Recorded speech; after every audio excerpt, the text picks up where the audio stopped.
terminé.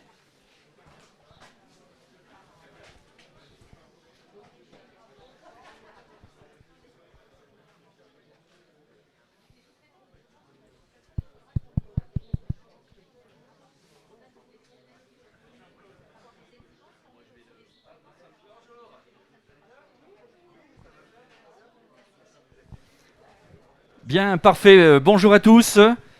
Merci de nous rejoindre. Je vais appeler Madame le maire de la commune qui va nous dire un petit mot d'accueil. Ensuite, je vais demander de nous rejoindre pour l'instant pour la séance d'accueil, pour la table ronde ensuite. Mais voilà, rapprochez-vous, mesdames, messieurs. On va pouvoir évoquer cette manifestation. J'appelle en tout cas Jean-Claude Maurice, qui est président de la communauté de communes, David Elfassi, président d'Altitude Infrastructure, Nathalie Zamitelmer, présidente d'Ardèche Drone Numérique, et Claude Dalaval, mon collègue conseiller départemental du Doubs. S'il vous plaît, merci de nous rejoindre. Je cherche Madame le maire qui est juste là. Elle est là. C'est vrai. Il y a peu de dames dans le domaine de numérique, mais il y en a. Regardez, il y a une vice-présidente d'un département même. Je vous cède la parole. Voilà, bonjour. Alors, c'est avec beaucoup de plaisir que je vous accueille avec toute l'équipe municipale de la Tour de C dans notre village. Alors, je vais vous le faire connaître un petit peu. Environ 300 habitants. On a la chance d'avoir sur cette commune une école. Et on a, je ne vais pas l'oublier, des monuments tels que la Tour des Bois, au pied des éoliennes, qui nous donne une vue panoramique énorme. On a un lavoir à un pluvium, là-bas, qui est un monument aussi très rare sur toute la France.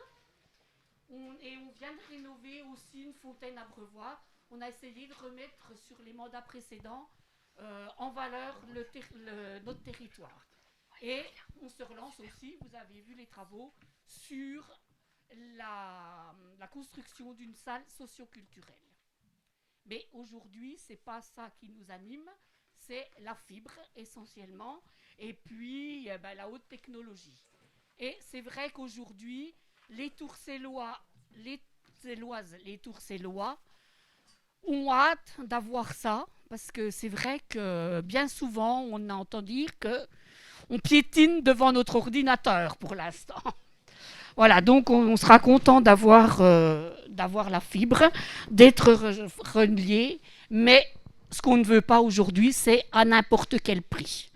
Alors, on demande aux fournisseurs d'accès, je m'adresse à tous les fournisseurs d'accès, Internet, de bien vouloir respecter un petit peu tout ça, qu'on ait quelque chose, on a besoin de quelque chose, c'est du matériel qu'on a besoin, mais que ça soit compétitif, puis que ça soit organisé et dans de bonnes conditions, qu'on ne se retrouve pas 3 semaines sans ordinateur, parce que voilà, c'est pas vivable.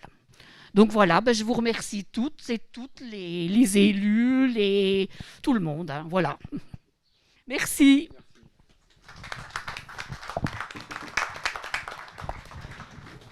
Très bien, merci Madame le maire. Alors cette petite séquence avant le propos introductif, vous dire qu'il va se dérouler en 4 temps.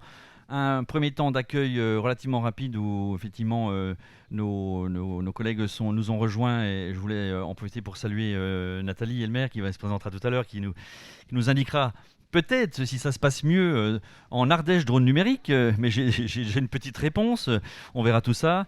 Et puis l'ensemble des autres intervenants qui pourront effectivement prendre la parole. Donc premier point. Deuxième point, comme l'a dit Madame le maire à l'instant, la mise en valeur de ce réseau, parce qu'on est là aussi pour parler du raccordement de la mairie de la Tour de C, et ça c'est une très bonne nouvelle. Et puis après on regardera c'est quoi très précisément, en vous le donnant avec des mots simples, c'est quoi le mode stock, c'est quoi la complication, et on va se dire les choses franchement, on les a écrits, on le dit à plein d'autorités, et on terminera effectivement ce 4e temps. Après effectivement le raccordement physique, on organisera tout à l'heure par les entreprises effectivement qui sont sur place, et un petit temps de table ronde, d'échange où chacun pourra effectivement communiquer avec nous si vous le souhaitez.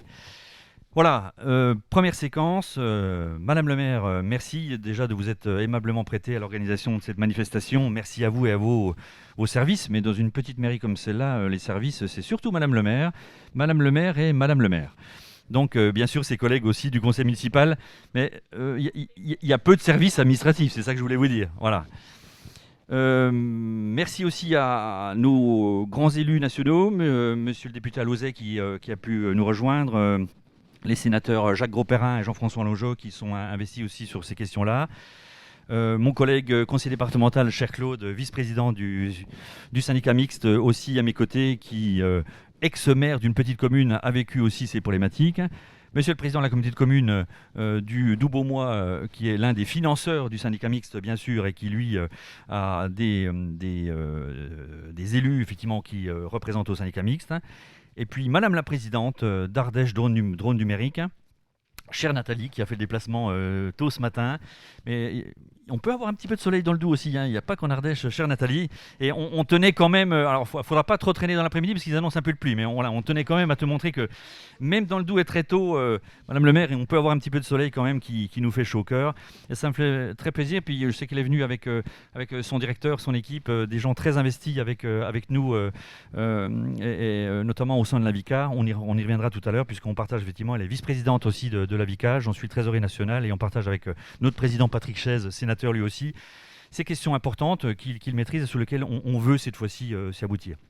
Je salue aussi bien sûr l'ensemble des élus, hein, mais nous a rejoint aussi l'un de nos partenaires, le président du syndicat d'énergie du Doubs, cher Patrick Horn, que j'ai vu effectivement ici, le président d'Altitude Infrastructure, notre exploitant, cher David, qui a la lourde tâche d'assumer l'exploitation de notre réseau public et qui a bien sûr collaboré à cette organisation ce matin. Et puis, mesdames, messieurs, alors là, plus globalement, élus, représentants des services de l'État que j'ai vus, des services des collectivités du Doubs et de France et des partenaires concepteurs, les partenaires constructeurs qui sont nombreux aujourd'hui à nous avoir rejoints, les opérateurs, utilisateurs de notre réseau aussi, les représentants des médias. Voilà, chers toutes et tous, bienvenue à la Tour de Sey. Nous avons donc dû nous adapter au contexte sanitaire. Je vous remercierai de le respecter dans la mesure du possible. Les conditions ne sont pas très favorables, mais le sujet qui nous rassemble ne l'est pas non plus. Et on va en parler ce matin. Contrairement à ce que pouvait laisser croire le titre que nous avons donné à cet événement, ce déstockage, hein, rassurez-vous, est tout sauf une braderie du réseau de fibre optique des collectivités du Doubs, ou même pour d'autres, la capacité à vendre de la fibre optique, qui est une denrée précieuse avec laquelle nous travaillons. Donc, ça va vous rappeler quelques peut-être mauvais sentiments, mais je sais que Nathalie est aussi engagée sur ce front-là sanitaire dans son secteur pour participer avec l'ARS à un certain nombre de démarches et a pu se libérer, je l'en remercie encore. Nous sommes dans la posture exactement inverse, hein, de cette braderie, effectivement, mais plutôt dans une posture d'alerter, protéger et même secourir des réseaux essentiels, des biens publics, hein, des biens communs, comme dit effectivement l'ancien président de l'ARCEP, hein, en situation de péril sous l'effet d'une organisation que nous combattons. Quoi qu'il en soit, vous êtes nombreux aujourd'hui, et c'est plutôt bon signe, et au nom de la présidente du département, au nom de tous les élus de notre syndicat d'aménagement numérique, dont je salue effectivement la présence de certains à mes côtés ce jour, nous sommes très heureux de vous accueillir dans le Doubs. C'est en premier lieu un jour festif, puisqu'on vous l'a dit. D'une part, nous permettons à une commune l'accès à la fibre optique de 5 nouvelles communes du Doubs, hein, c'est-à-dire 500 foyers supplémentaires qui s'ajoutent déjà aux 68 000 éligibles. Et d'autre part, comme nous l'avons indiqué un instant, nous raccordons ce jour, nous allons le faire dans quelques instants, la mairie de la Tour de Sey. Je veux ainsi remercier Madame le maire, Madame Bride, pour sa disponibilité, sa réactivité, qui a permis d'organiser en un temps record avec les services du SMIX, ceux d'Altitude Infrastructure, un accès à fibre via un fournisseur de services, Canet pour ne pas le citer. Nous pourrons d'ici dans quelques minutes réaliser la dernière soudure permettant l'activation de ce lien fibre. Ça sera, je pense, un peu moins compliqué que ce qu'on a pu faire il y a une quinzaine de jours avec le secrétaire d'État, où il faisait un temps catastrophique et assez glacial, où, je parle sous le contrôle de M. Bénard qui est là, où la soudure n'a pas été simple, il faisait -7, -8, et du coup, le secrétaire d'État a dû s'y prendre à quelques fois pour tenter de faire une soudure, mais tout s'est bien passé quand même sous ce temps glacial. Ce n'est pas le cas aujourd'hui. Ça, c'est effectivement la première partie, mais ce jour se veut aussi empreint de gravité, car vous le savez, on va évoquer des choses qui fâchent, un sujet pour nous, mais pour d'autres. Hein, et je pense que c'est un sujet national, et le fait d'avoir effectivement des représentants nationaux, des élus nationaux, témoigne effectivement de cette réalité, un sujet qui est épidermique, pour ne pas dire plus. Alors nous ne sommes pas seuls dans cette expression d'un ras-le-bol des collectivités territoriales à l'égard, nous le disons, hein, d'une organisation qui est incompréhensible, dont on dénonce déjà les effets délétères depuis l'automne 2019, hein, avec l'AVICA et son président Patrick Chaise, et Nathalie le fait aussi. Ce front, on peut dire, uni des territoires se traduit par la participation de Nathalie Zamitelmer, hein, ma collègue vice-présidente de l'AVICA, présidente du syndicat mixte Ardèche Drone Numérique. Je lui donnerai bien sûr l'occasion de s'exprimer tout à l'heure. Je sais que tu exerces un métier hospitalier dans un contexte sanitaire que nous connaissons tous, qui rend encore plus prenant effectivement ta place que d'habitude. Et je salue bien sûr ton DGS, Sylvain Valaillé, qui est effectivement quelqu'un d'aussi qualifié que notre directeur ici, Jean-Louis Chauvin, pour ces questions que nous partageons à l'AVICA, localement, quand ce n'est pas internationalement. Je voulais aussi signaler la présence du directeur des projets régionaux fibre optique du Grand Est, hein, Franck Sigris. Je n'ai pas eu le temps de le saluer. Je pense qu'il est dans... Ah, il est là, je vois à l'instant. Merci de cette présence. Un presque voisin qui a pu faire le déplacement. Et puis indiquer aussi qu'on devait avoir quelques élus et le directeur de Seine-et-Marne Numérique, mais qui ont pas pu se libérer ce matin. C'est Dominique Leroy, qui nous a passé encore un petit message de soutien, qui regrette de ne pas avoir pu se libérer avec l'un de ses élus, mais qui a surtout tenu, je le dis sous le contrôle de Jean-Luc Chauvin, que l'on porte à sa place finalement en cette manifestation le soutien total de son territoire à cette démarche, et au même constat d'un saccage en règle de biens publics par l'organisation des raccordements final à la fibre optique, et on va en parler. L'AVICA, vous le savez, est mobilisé sur ce sujet. L'ADF est aligné sur le sujet. Je voudrais remercier aussi le président Bussereau, qui a donné une connotation nationale en transmettant effectivement cette invitation à l'ensemble des conseillers départementaux de France via la newsletter du site de l'ADF. Donc un certain nombre de partenaires qui ont bien conscience de l'importance de la problématique. Des communes urbaines de la zone privée font aussi les mêmes constats. C'est donc un front uni des collectivités sur ce sujet. Je tenais à le dire pour ne pas que l'on pense ici qu'il y a un particularisme, une problématique doubienne, un tropisme effectivement doubien. Je veux dire, malheureusement, c'est pas le cas. Enfin, ça supposerait déjà qu'on réagisse, mais malheureusement, c'est pas le cas. Et la problématique est nationale. Nous le pensons. On y reviendra. On viendra sur ce sujet des raccordements, qui est à la fois technique et très concret pour les gens. Beaucoup ici sont des spécialistes de la technique, de la fibre, des réseaux, mais il y a aussi tous ceux qui ne le sont pas dans ce cercle et qui veulent comprendre de quoi nous parlons, notamment les journalistes, et je les remercie de leur présence effectivement nombreuse à nos côtés. Donc je demanderai dans le cadre des interventions que chacun puisse ne pas trop jargonner, comme on dit dans notre domaine technique, et s'exprimer avec des mots et des concepts simples. Parce que c'est très concret. Au bout de la ligne, au bout d'une fibre optique, il y a des habitants qui attendent une fibre et auprès de qui les collectivités se sont engagées à le ramener. Donc des gens qui ont simplement besoin d'une connexion et qui ne comprennent pas ce qui se passe. Madame le maire vous en a donné un instant un éclairage. Alors, c'est ce qu'on va faire aujourd'hui. Parlons non pas de statistiques, de problématiques techniques, parlons de la vraie vie, parlons des vrais gens, des vrais raccordements, pas à coup de statistiques ou d'indicateurs nationaux qui seraient abstraits. On est sur le Doubs, on est sur une commune, des choses qui ne veulent pas forcément dire des choses et qui camouflent, nous le pensons, pudiquement ce qui se passe tous les jours sur le terrain, et ça, nous le vivons. Et puis une tolérance aux problèmes de qualité assez différentes, bien sûr, comme on va le voir.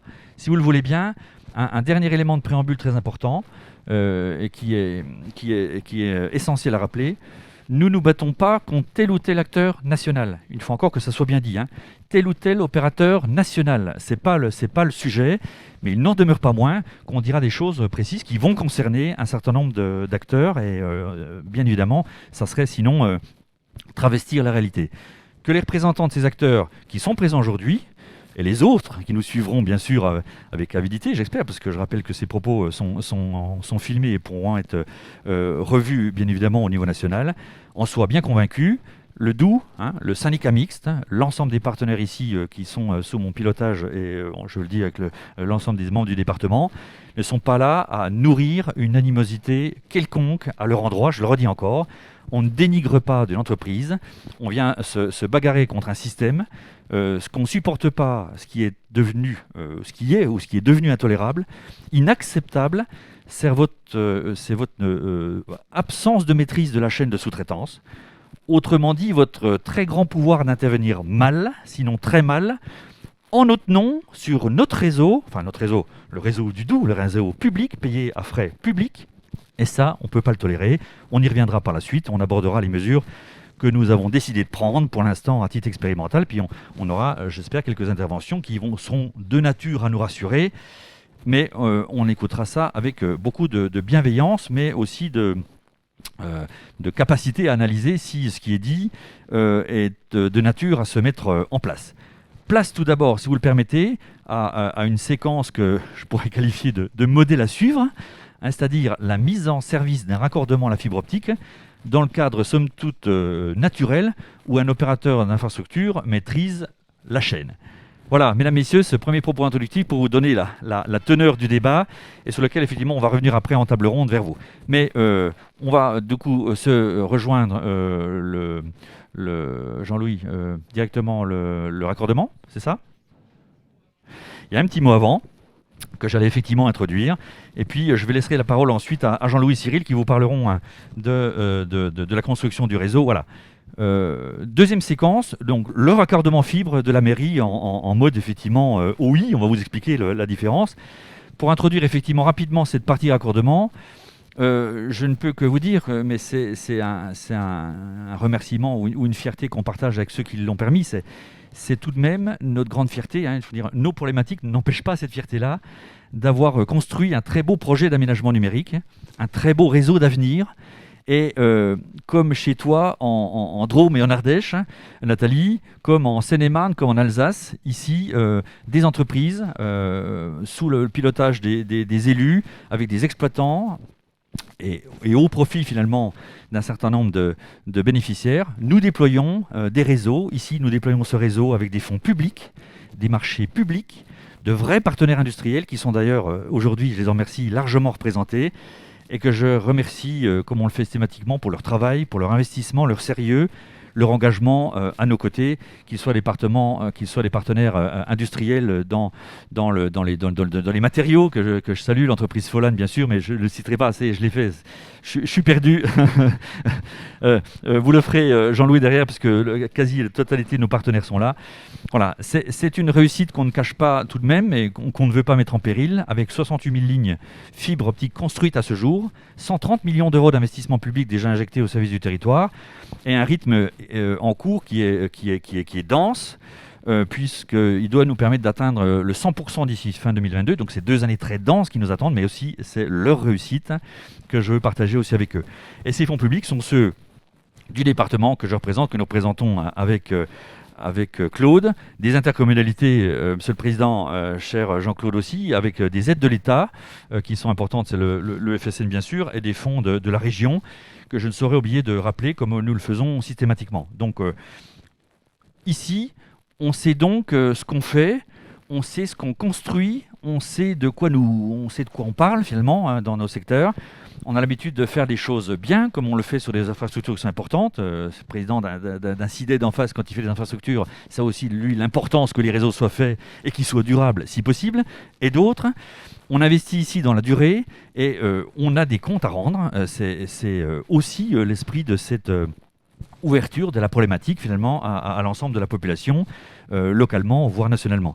Donc, lorsqu'on remet à notre exploitant Altitude Infrastructure une portion de réseau, ici, c'est le cas, Monsieur le Président, cher David, 500 lignes pour 5 communes, qu'on se le dise bien et très fort, 100% de l'infrastructure, 100% de l'infrastructure, donc 100% des lignes ont été vérifiées. Sinon, celui à qui nous remettons ce réseau, qui s'appelle Altitude Infrastructure, va nous dire que c'est un réseau qui n'est pas conforme, il va le rejeter. Donc ça part de ce postulat, on doit partir de ça, ce réseau est 100% fonctionnel le jour de sa commercialisation, c'est cette fois-ci important.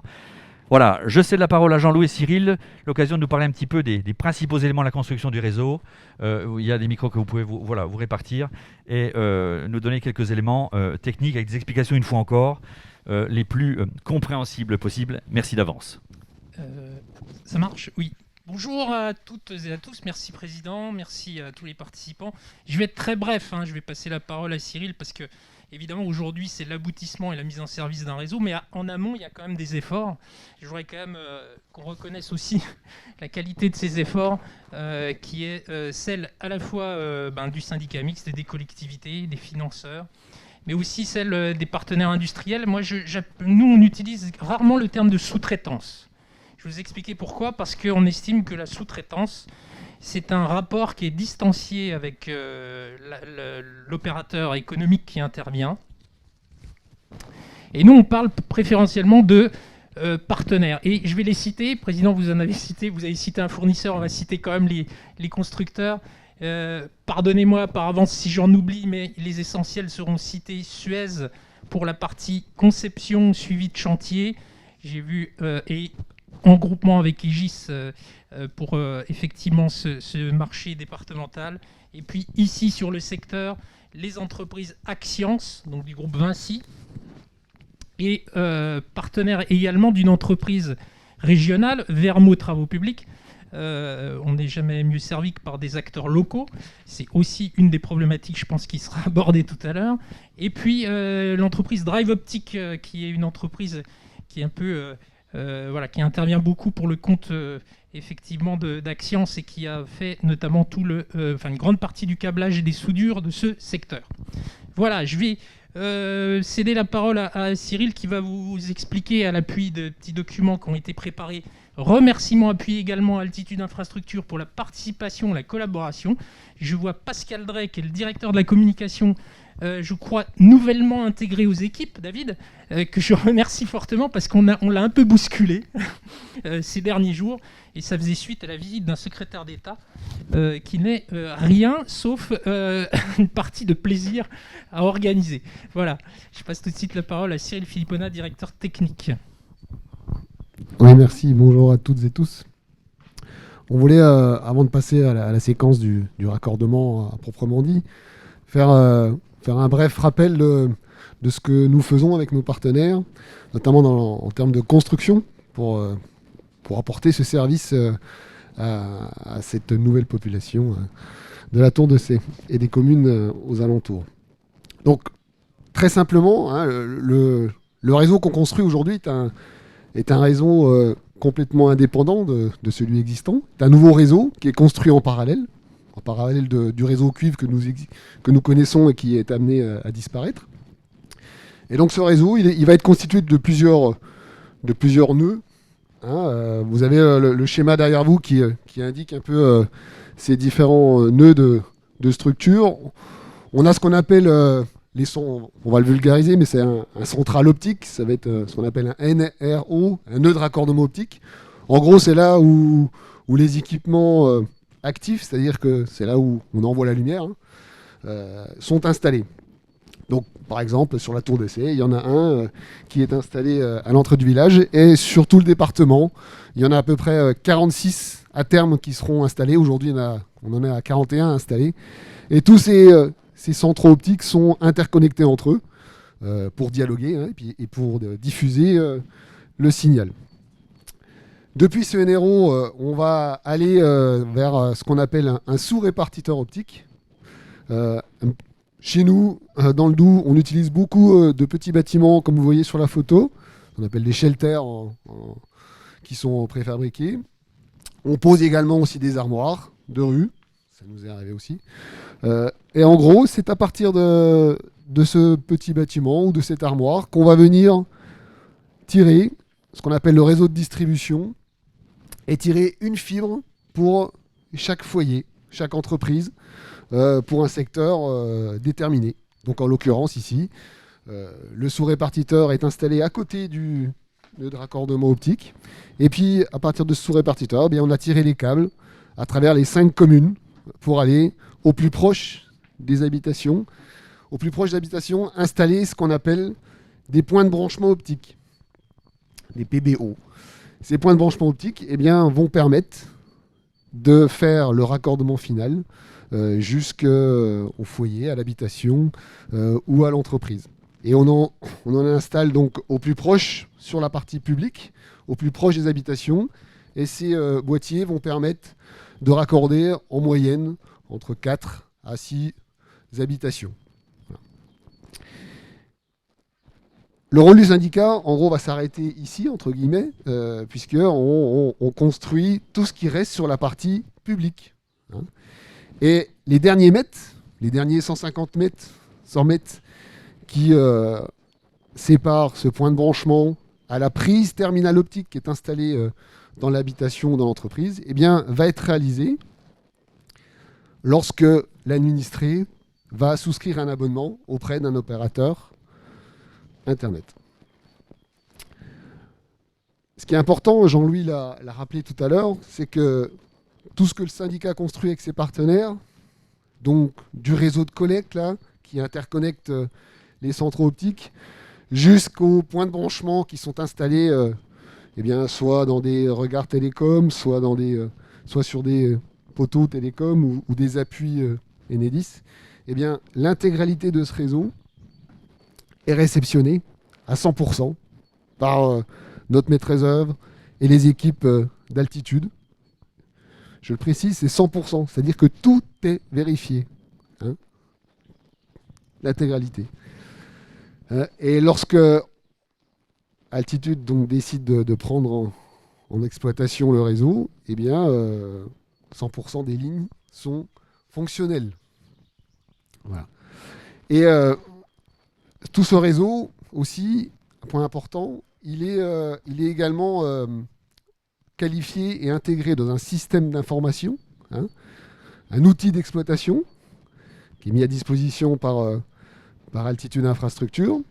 Et ça veut dire que tout ce qui est construit est, entre guillemets, numérisé, mais intégré dans un système pour permettre, quand l'administré va souscrire l'abonnement, de générer ce qu'on appelle une route optique. La route optique, vous la voyez, vous avez un schéma, par exemple, c'est la route optique de la mairie. La route optique, c'est quoi ? C'est l'attribution de telle ou telle fibre depuis le sous-répartiteur optique, tout le cheminement pour aller jusqu'à, par exemple, nous, le regard télécom qui est ici. Et toutes ces informations donc, font partie de la route optique et sont des éléments qui sont donnés aux techniciens raccordeurs qui vont intervenir pour faire le raccordement final. Voilà, je pense que je vous relaisse la parole. Parfait, je vais lui laisser la parole.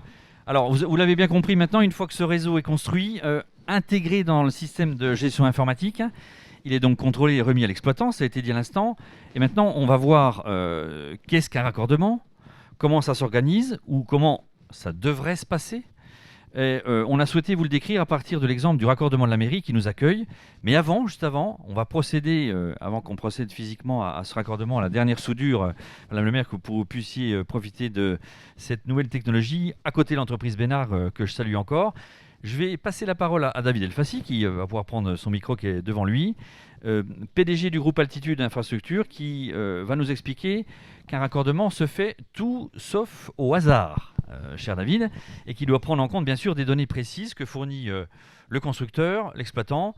Je vais lui demander aussi à l'appui des documents qui sont un petit peu derrière nous, derrière vous ici, en veillant de s'efforcer de rester effectivement très compréhensible pour tout le monde, mais je sais il sait très bien faire effectivement ces démarches et nous expliquer comment finalement un opérateur d'infrastructure à qui effectivement on délègue une mission de service public, ce sont encore des contrats publics, comment cet opérateur organise, pilote, contrôle la réalisation d'un raccordement client sur le réseau, parce qu'on sait que le reste est fait, mais c'est cette partie-là sur laquelle on a besoin d'entendre quelle est l'intervention d'Altitude Infrastructure, notre exploitant. Cher David, je te cède la parole. Merci Denis, merci Président. Alors, je pense qu'on reviendra un peu plus tard sur le mode stock, etc. Mais on va parler juste après le du raccordement plus précisément, mais j'ai quand même 2 acronymes à vous définir au démarrage quand même que vous devez bien comprendre. Quand on dit qu'on fait un raccordement en mode OI, comme on le fait aujourd'hui pour la mairie, eh bien, en fait c'est un opérateur réalisé par l'opérateur d'infrastructure, donc que nous sommes là en l'occurrence dans le département du Doubs. Et quand on fait un raccordement en mode stock veut dire sous-traitance à l'opérateur commercial. Donc à titre d'exemple, aujourd'hui Free est représenté, Free nous passe une commande et puis on lui sous-traite le raccordement. Donc que ça se passe dans un cas ou dans l'autre, en toute logique, ça devrait bien se passer. Donc nous, comment les choses se passent ? Un opérateur, quel qu'il soit, petit, grand, etc., un abonné, plus précisément, passe une commande à son opérateur, remplit un bon de commande et surtout voit qu'il est éligible. Et comme ça a été précisé tout à l'heure, comme l'intégralité du réseau est rentrée dans notre système d'information, à partir du moment où un bâtiment dit « je veux la fibre optique », eh bien nous, quelque part, on dit « oui, il est éligible » et sa route optique, la fameuse dont on parle, en fait, est créée dans le système d'information pour pouvoir le raccorder. Et cette fameuse route optique, comment elle se décompose ? Il y a le fameux nœud de raccordement dont on a parlé, où à l'intérieur, il y a déjà tous les gros équipements, enfin c'est l'équivalent des centraux des opérateurs, hein, c'est là que tout ceci est connecté au monde de l'Internet. Et ces bâtiments sont déjà pré-raccordés aux fameuses armoires de rue, les fameux SRO. Donc quelque part, la vraie route optique que l'on a à fournir, nous, c'est celle qui va du SRO jusqu'au client final. Alors je ne vais pas rentrer dans tous les méandres et tous les détails, etc., mais ça dépendrait de si on part du SRO ou si on part du client. Mais grosso modo, si on part du client, on a le fameux PBO, et à l'intérieur du PBO, que le PBO se trouve en haut d'un poteau, qu'il se trouve en chambre, qu'il se trouve en façade. Donc ce fameux PBO permet, on va dire, maximum de relier 5-6 bâtiments en point final. Et à l'intérieur de ce PBO, eh bien, la route optique qu'a reçu le sous-traitant, donc une route optique, hein, c'est... je dis ça un peu en plaisantant, mais c'est un peu quand vous tapez sur Waze, vous avez toutes les étapes une à une à suivre pour pouvoir accorder. La route optique va lui dire, première étape, à l'intérieur du PBO, eh bien, tu dois prendre, repérer dans telle cassette, tel tube. Alors, ce qu'on appelle un tube dans notre jargon, c'est qu'un câble de fibre optique, à l'intérieur, il a des tubes, et à l'intérieur des tubes, il y a des fibres. D'accord ? C'est même plus décomposé que ça, mais on va se limiter à ça aujourd'hui.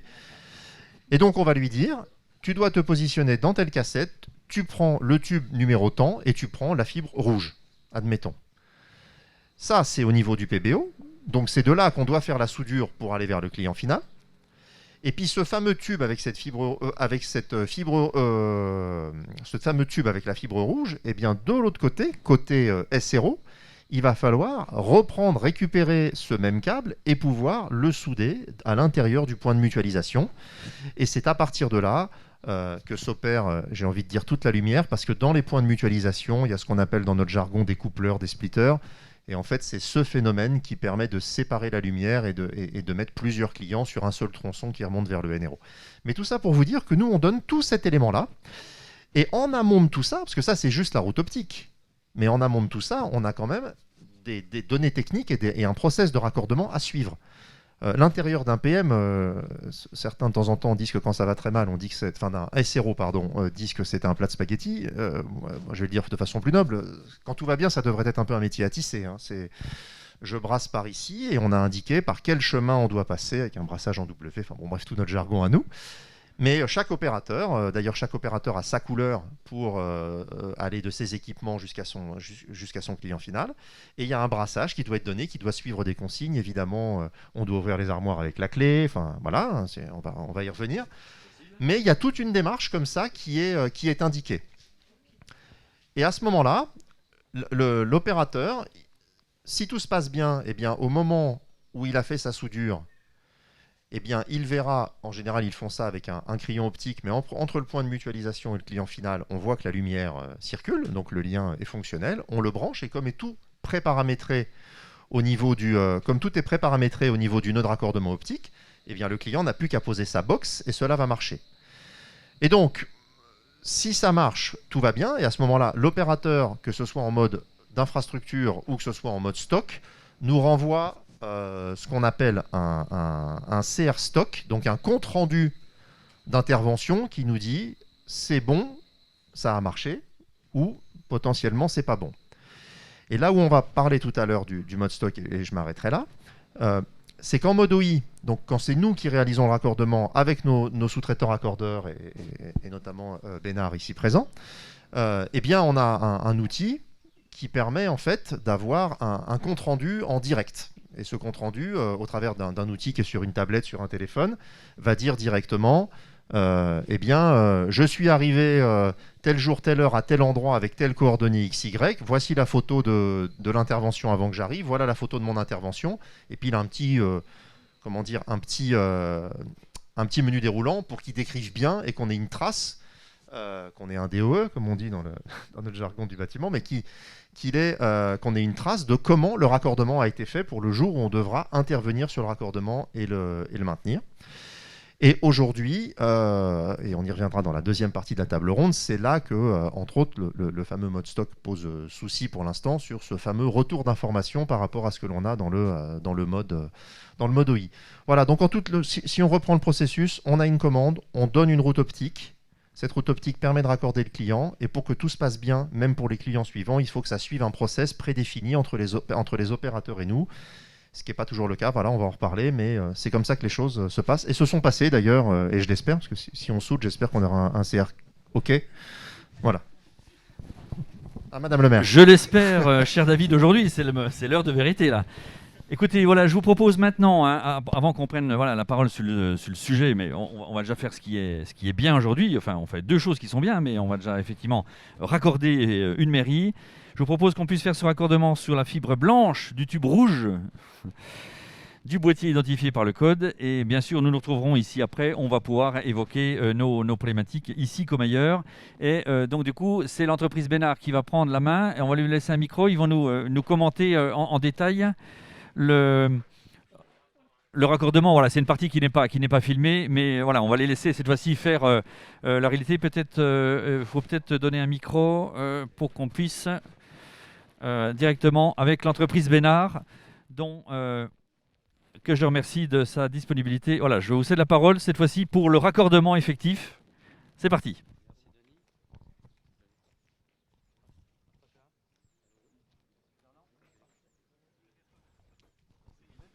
Oui, vous m'entendez? C'est bon? Oui. Merci Denis. Voilà, donc je vous invite à vous rapprocher de la zone de raccordement. Alors faites attention à respecter des distances pour qu'on puisse travailler en sécurité. Donc voilà, donc je vais me rapprocher de mes techniciens. Donc ici, voilà, on va attendre que tout le monde arrive. On entend.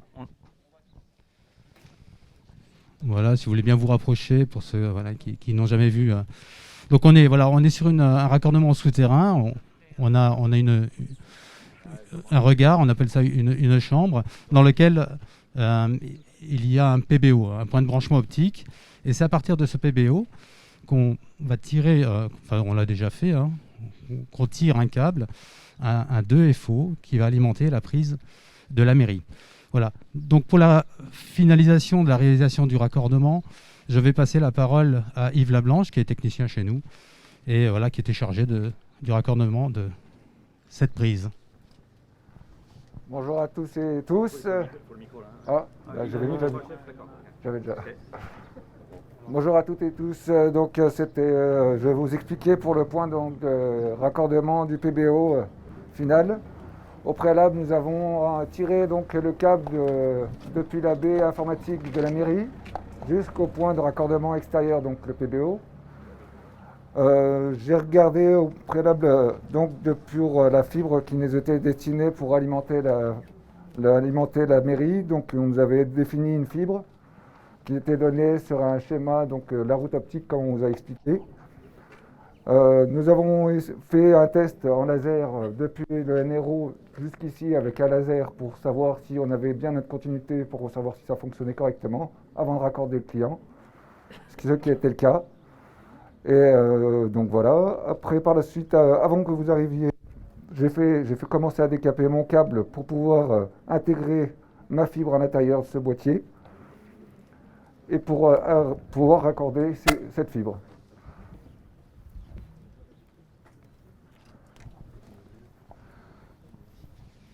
vous m'entendez encore? Oui. Donc je vais... Oui. Oui. Donc ouais, non, mais je meuble le temps que tu prépares. Ouais. Excusez-moi. Voilà. Donc on est meilleur technicien que communicant, mais voilà, on se plie à l'exercice avec plaisir. Donc Yves a fait la partie terminale, donc il a préparé son câble, il engage le câble dans le PBO.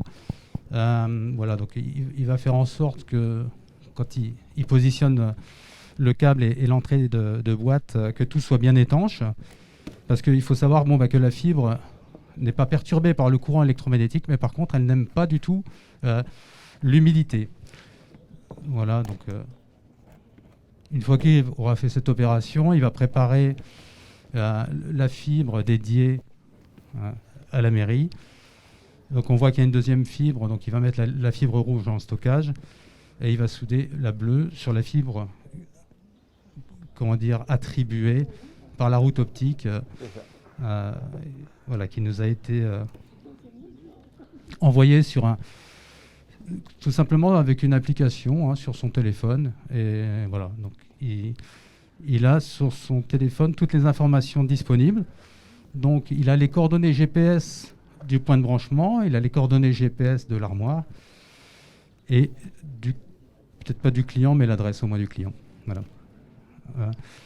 Voilà, donc là il met une fibre en stockage, une fibre de réserve, et ensuite il va, à l'aide de la soudeuse qui est là, donc aligner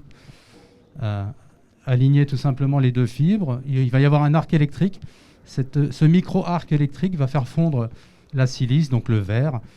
Voilà, ce qui va permettre au signal de passer dans le cœur de cette fibre. Donc, est-ce que ça marche? Oui. Monsieur Bénard, en attendant effectivement, parlez-nous un petit peu aussi de formation. C'est quoi les niveaux de formation qu'il faut pour vos personnels?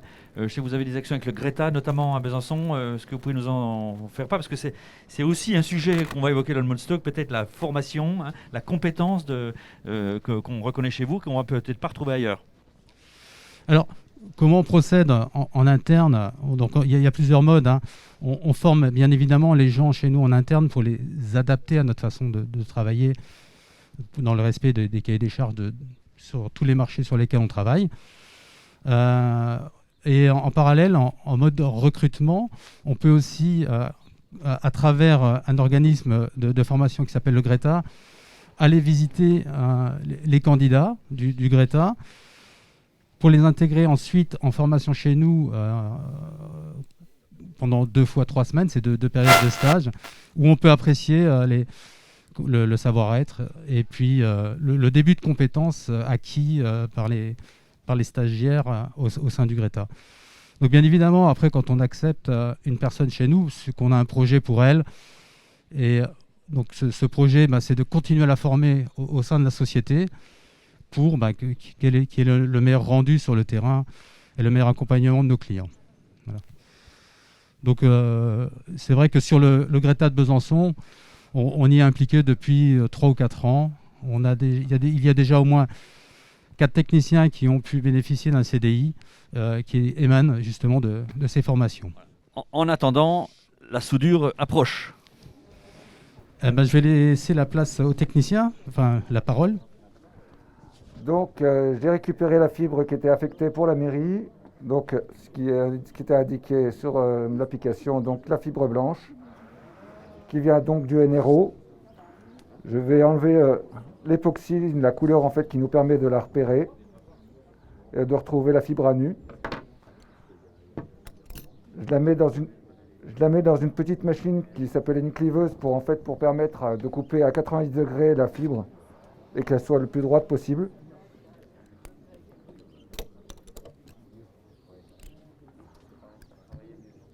Après, par la suite, je la positionne dans une mâchoire d'une partie de ma soudeuse. La fibre bleue qui vient de chez notre client sur la prise PTO, sur la prise fibre qui a été créée chez le client, que j'ai raccordé avec donc du côté du NRO.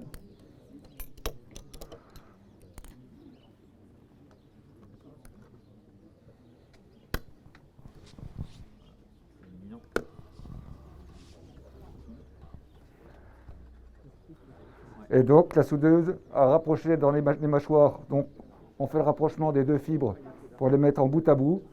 Et les deux électrodes, une fois qu'elles sont mises en place et bien alignées, les deux électrodes vont donner un coup d'électricité, en fait, un éclair pour pouvoir raccorder la fibre. Et donc la fibre est soudée. Donc par la suite, je vais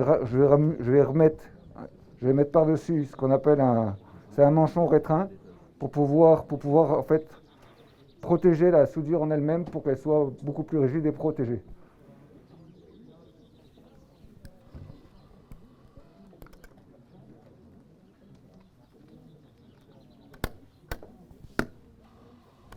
Donc ce petit tube qui est un rétreint, donc je le mets dans le four pour pouvoir qu'il fasse son action et puis se rétreindre et puis protéger correctement la fibre.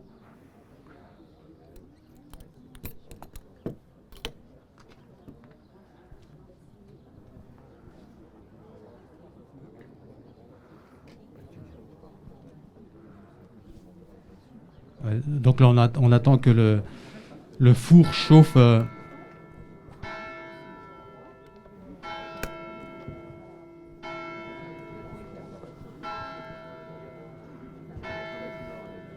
Voilà, donc la soudure est réalisée, elle est protégée par le manchon rétreint, et puis Yves s'apprête à la ranger dans une cassette et à faire le lovage des fibres afin de respecter un rayon de courbure suffisamment grand pour que le signal continue à passer sans être perturbé par la courbure de la fibre. Hein. Voilà. Donc, ce qui est très important, c'est vraiment cette phase finale aussi, hein, de lovage pour que la cassette reste exploitable derrière en cas de panne et de maintenance sur le réseau. Et en respectant, voilà, comme je l'ai dit, un rayon de courbure suffisant pour qu'il n'y ait pas de contrainte sur le signal. Donc Yves, tu peux... On va te laisser lever la fibre. Là, ça veut dire que d'un point de vue technique, c'est raccordé. Donc là, le signal passe jusqu'à la prise terminale qui est à la mairie. Donc auparavant, Monsieur Zinette est parti au point de mutualisation pour aller poser la jarretière, selon les règles expliquées par Monsieur David Elfassi tout à l'heure, donc en respectant les abacs qui sont présents dans toutes les armoires de rue. Et cette jarretière va permettre d'alimenter la PTO, donc la prise terminale optique, avec un signal qui arrive du NRO. Mais les travaux sur la prise terminale optique sont déjà réalisés. Ah oui, alors donc ce matin, mes équipes ont préparé le travail afin de ne pas perdre trop de temps et de ne pas vous retenir trop longtemps. Donc la prise terminale optique est déjà posée en mairie. Voilà, vous avez compris que dans la réalité, c'est quand même un peu plus de temps parce que des choses ont été anticipées, notamment l'installation de la prise terminale optique où effectivement il faut rentrer dans un immeuble physiquement avec une fibre et ça peut effectivement être des travaux un petit peu plus longs que notre simple soudure pour l'instant, raccordement cette fois-ci par chauffe ici, mais c'est globalement une opération qui va durer en moyenne vos interventions, un raccordement du début à la fin. Non, en moyenne, on y passe une demi-journée. Voilà. Donc, une demi-journée de raccordement. Là, il faut savoir qu'il y a un câble qui a été tiré. On est passé en façade sur la mairie. Ouais. On est rentré dans un faux plafond. On a posé la fibre dans le faux plafond et on a pu l'intégrer dans une baie optique.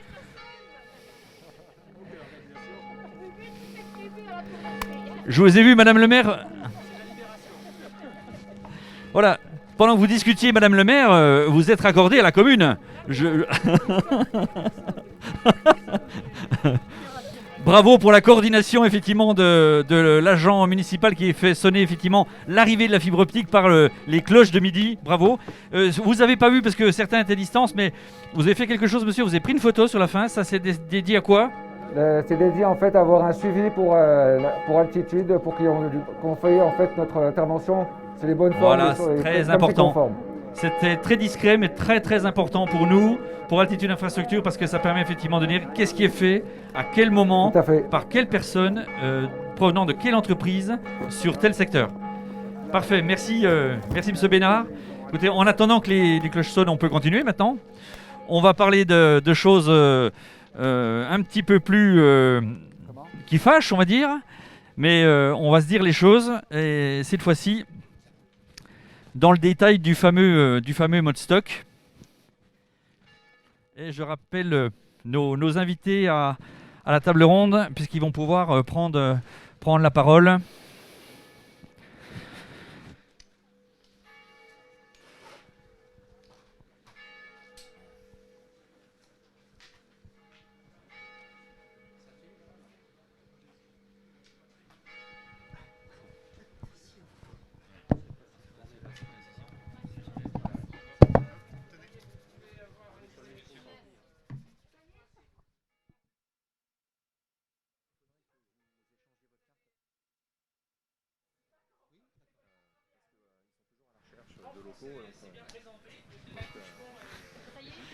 Voilà, sous le contrôle du directeur du Sénécamix qui me dit que l'accouchement s'est bien passé sans forceps, et qu'effectivement l'enfant est né, il est né à la Tour de Sey, il s'appelle le raccordement en fibre optique de la mairie. Et bravo donc aux équipes qui ont préparé cette intervention. Voilà pour cette petite pause raccordement, on va continuer. Alors je l'ai dit tout à l'heure, en vrai vous avez bien compris que c'est un petit peu plus de temps, il y a des étapes qui passent par arriver à l'heure chez le client, ça paraît curieux comme ça mais c'est des fois important. La discussion avec celui-ci pour décider ensemble du meilleur emplacement de la prise terminale, ça aussi c'est important.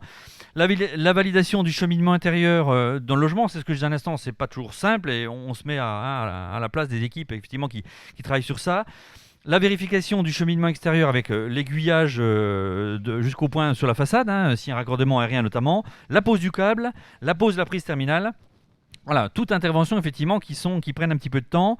Mais vous savez cette fois-ci ce que c'est qu'un raccordement, une opération technique bien sûr, qui n'a rien d'évident, mais qui se fait méthodiquement avec des données précises qui figurent sur un ordre de travail, et ça c'est essentiel. Donc si on se résume, il faut, c'était dit pour l'instant, 1h30, 2h, pour un bâtiment comme cette mairie, qui n'a rien de particulier rien de spécifique, si ce n'est d'être très bien placé en face d'un superbe château notamment, 2 techniciens compétents, préalablement formés, c'était l'objet de mes questions à M. Bénard, du soin, vous avez vu effectivement que c'est un travail quand même attentif, précis, et une lecture attentive et un respect des informations données. Et enfin, bien sûr, du matériel approprié, on le dit parce que ça ne tombe pas sous le sens vous allez entendre ce qu'on va dire dans quelques instants. Et encore, ici, on est en souterrain, alors que beaucoup des raccordements, plus de la moitié des raccordements sur notre réseau se font en aérien. Et là, oui, il faut le dire aussi, c'est peut-être pas un scoop pour nous, mais pour d'autres, il faut des véhicules nacelles pour monter au poteau. Oui, ça paraît un peu curieux de dire ça, mais c'est quand même la réalité. Simplement, ce que vous venez de voir, c'est ce qu'indiquait tout à l'heure David Elfassi. C'est un raccordement en mode OI, c'est-à-dire avec un sous-traitant direct d'altitude infrastructure qui le connaît bien, l'exploitant du réseau.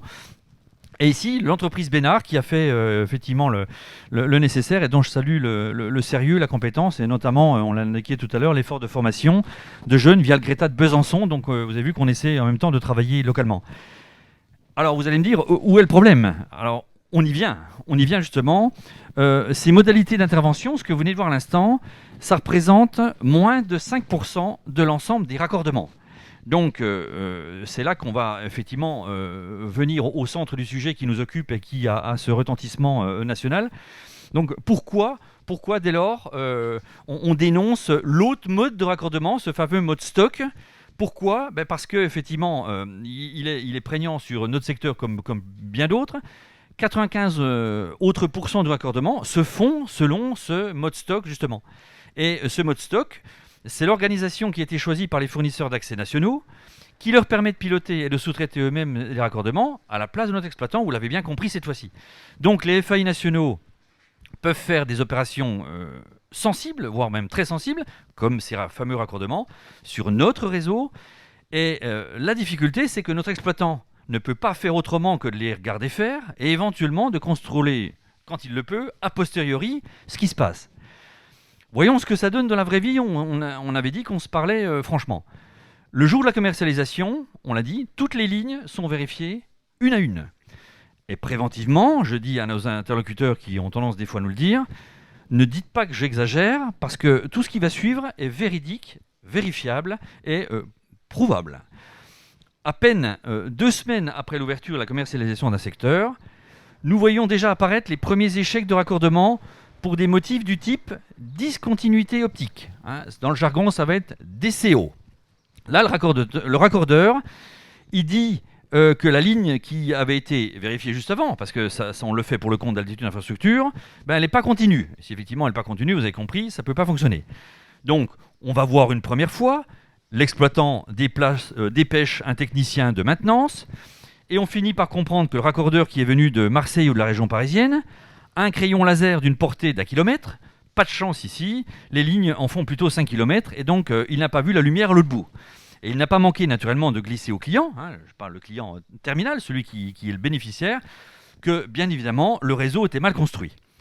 Deuxième échec au même endroit, on retourne sur place, on s'aperçoit que la porte de l'armoire de mutualisation, celle qu'on vous montre derrière, on le disait à l'instant, ont été ouvertes non pas par la clé triangle que chacun a quand il fait ce type d'intervention, mais elle est ouverte au pied de biche, ou même à la disqueuse. On a vu ça aussi sur notre secteur, pour vous dire le niveau et l'implication de ces gens-là.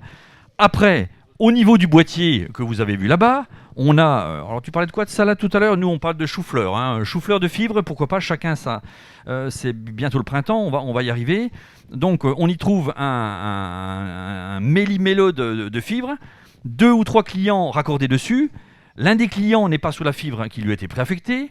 Une autre fibre est cassée, et pour le troisième, le raccordeur a débranché le voisin, parce que s'il n'allume pas le service, effectivement, il est tout simplement pas payé, ça c'est aussi une réalité. Et là, qu'est-ce qu'il nous dit? Il va bien sûr être en mode échec, et il nous dit, le boîtier est saturé. Non, il n'est pas saturé, il a simplement été, alors après, vous choisissez le thème que vous souhaitez, on vous en propose quelques-uns, agressé, fusillé, massacré, oxy, saccagé, peu importe. En tout cas, le vocabulaire est déjà révélateur d'une façon qu'a cette fameuse filière télécom de ne pas nommer les choses. Donc, encore quelques semaines, vous avez vu qu'on n'est pas très loin. Les habitants ont trouvé le numéro du syndicat mixte, bien sûr, après avoir subi 1, 2, 3, 5, 10 rendez-vous pour rien. Je parle sous le contrôle des élus qui sont là, comité de commune, mairie et nos collègues d'Ardèche. Parfois, le raccordeur a annoncé il n'est pas venu, donc la personne qui travaille ou même travaille pas a quand même réservé une demi-journée de congé pour rien. Ou alors il est venu, mais il n'avait pas sa nacelle pour un raccordement aérien, et je vous le garantis, on peut presque le dire, je parle sous le contrôle des équipes, il n'y a jamais de nacelle au premier rendez-vous, donc c'est un rendez-vous qui ne sert à rien, mais qui est comme réservé pour le compte du client. Ou alors, il n'a pas trouvé le boîtier en faisant du géo-coaching avec son smartphone, alors que l'exploitant dispose évidemment de toute la documentation, et heureusement qu'on lui remet à la construction, et dont vous avez vu une illustration pour le raccordement. Ou alors, il n'a pas les outils pour faire un trou dans le mur, ou pire encore, parce que le fournisseur d'accès a déjà saturé ses propres équipements, et plutôt que de dire qu'il n'est pas en capacité de fournir un service qui peut se respecter, il préfère continuer de donner des rendez-vous, et effectivement, ça lui évite probablement de ne pas se faire piquer le client. Bref, voilà la vraie vie qui concerne quand même, alors heureusement pas tous, mais on verra des chiffres tout à l'heure, mais quand même 95% de ce mode de raccordement. Bref, il peut se passer beaucoup de choses, je n'ai pas été exhaustif, parce qu'encore une fois, le raccordement, on le sait, est une opération complexe. Donc, notre usager qui est resté en mode échec a déjà passé quelques heures au téléphone avec le service client de son fournisseur d'accès. La moutarde commence par lui monter au nez sérieusement, et on continue à leur dire au passage, parce que ça c'est aussi du vécu, que le problème vient du réseau, qu'il est mal construit, qu'il est mal recetté, qu'il est saturé, qu'il est déjà pourri, c'est des termes qui sont relevés, que le syndicat mixte et ou Altitude d'ailleurs ne font pas leur travail et qu'on est effectivement des gens pas sérieux. Donc plusieurs dizaines de fois par jour, parce que ça c'est aussi d'une réalité, nous on n'est pas programmé pour ça, on n'est pas censé être programmé dans un petit syndicat mixte de 7-8 personnes, avec un directeur technique, un directeur administratif, et puis effectivement du personnel, d'avoir à gérer dans son emploi du temps, standardiste bien sûr, mais les autres aussi, de faire face à des gens excédés, parce que naturellement, après avoir tenté d'appeler le maire de la commune qui lui dit « mais pauvre, je ne peux pas solutionner ces difficultés, c'est pas nous à l'origine, c'est le syndicat mixte ou le conseiller départemental qui va faire l'interface », eh ben, nous récupérons des gens excédés, insultants, Et nous regardons les informations dont on dispose dans les flux informatiques, c'est-à-dire pas grand-chose, ceux qui permettent justement à l'opérateur d'infrastructure et aux fournisseurs d'accès de se coordonner. J'insiste sur ces flux effectivement entre opérateurs parce qu'ils sont une bonne part du problème aussi. Et là, on regarde donc, et la surprise, la seule info qu'on a, c'est commande en cours. Superbe. Non monsieur, on répond, non madame, on n'a aucun problème qui nous a été signalé. Forcément parce qu'on n'est pas informé. Mais va nous dire le client, je vous assure que j'ai déjà eu 3 rendez-vous, que mon fournisseur d'accès m'a dit qu'il vous avait transmis le dossier. Désolé madame, non. Pour nous, le problème n'est pas référencé, il n'existe pas. On ne savait même pas que quelqu'un était venu chez vous. C'est même pire que ça, puisqu'on n'a pas de compte-rendu. Et donc, retournez voir éventuellement votre service client, c'est la seule solution. Voilà ce qu'on est obligé de dire. Quelques jours passent, quelques semaines passent. Entre-temps, on a demandé à Altitude, bien sûr, ou à nos contacts locaux chez les fournisseurs d'accès, parce que si on ne chope pas des 06, ça va être compliqué. On demande à nos contacts locaux d'essayer d'élucider le mystère. Et là, remonte un signalement de problème dans les flux interopérateurs. Voilà, c'est déjà une première chose, mais vous avez vu qu'on est déjà loin. Et le client, lui, il est au bord de la crise de nerfs. Est-ce que ce compte-rendu est exploitable ? Le problème est-il justement correctement, spécifiquement qualifié, identifié ? Pas toujours, et si c'est le cas, on repart pour un tour. Et il arrive, et on a eu des cas, j'en ai quelques-uns même dans ma propre commune, donc vous voyez que tout le monde n'est pas mieux servi ici ou mal servi ici ou ailleurs. 6 mois plus tard, on est toujours au même stade. Les gens sont très patients, on le considère en réalité. Certains sont finalement excédés sur la fin, mais pour la plupart, ils sont très patients. Ils ont conscience que c'est une opération effectivement compliquée. Mais là-dessus, effectivement, se rajoutent désormais des problèmes non plus de raccordement, mais d'exploitation. Parce que vous avez bien compris, ça, j'ai presque envie de dire, ça porte atteinte à l'image du réseau, mais pas encore à sa fiabilité, à sa solidité, à sa sécurité. Mais derrière, c'est l'exploitation. Parce que un raccordeur qui fusille un boîtier, comme vous l'avez vu à l'instant, c'est tout l'arbre optique qui derrière tombe, toute une rue, tout un quartier. Et là, ça se complique encore. Une fibre qui est prise à un voisin, c'est tout un système d'information qui est mis à mal, et c'est plus personne qui sait qui utilise quelle fibre. Et là, ça devient très compliqué. Et cerise sous le gâteau, c'est maintenant la maintenance. Parce que ce câble de raccordement entre le boîtier et la maison, il nous appartient, j'ai envie de dire, il vous appartient, ici, habitants du Doubs, pour ceux qui sont ici. Il appartient à la collectivité, c'est un bien public. On l'a payé aux fournisseurs d'accès à travers notre délégataire Altitude, quelque chose comme 300 €. Quand le raccordeur, et là il y a peut-être des explications, on n'en a pas eu beaucoup pour l'instant, nous on paye 300, mais le raccordeur en sous-traitance, rang 2, rang 3, rang 4, il touche quoi ? 100 ? 70 ? 50 ? Ça on ne sait pas. En tout cas, ce qu'on sait, c'est que ce raccordement fait bien partie de notre réseau public. Mais, et c'est là qu'on touche au ridicule ou à l'absurde dans le système, celui qui est chargé d'entretenir ce dernier bout, ce n'est pas Altitude, c'est le fournisseur d'accès. Et donc, c'est là qu'on n'a pas prise. Le mode stock autorise donc ce fournisseur d'accès à faire de la maintenance sur notre propre réseau. Oui, monsieur le maire, on va dire, oui, madame le maire, le câble est arraché parce qu'il était trop bas, en travers de la route, c'est de la fibre, il est à nous. Mais est-ce que c'est de la distribution ou est-ce que c'est un câble de raccordement ? Comment ? Vous ne savez pas faire la différence ? Ah oui, Altitude envoie quelqu'un dans les 48 heures, puis dans les 48 heures, on va nous dire « Ah ben non, c'est du raccordement ». Dommage, Altitude, du coup, on n'a pas le droit d'intervenir.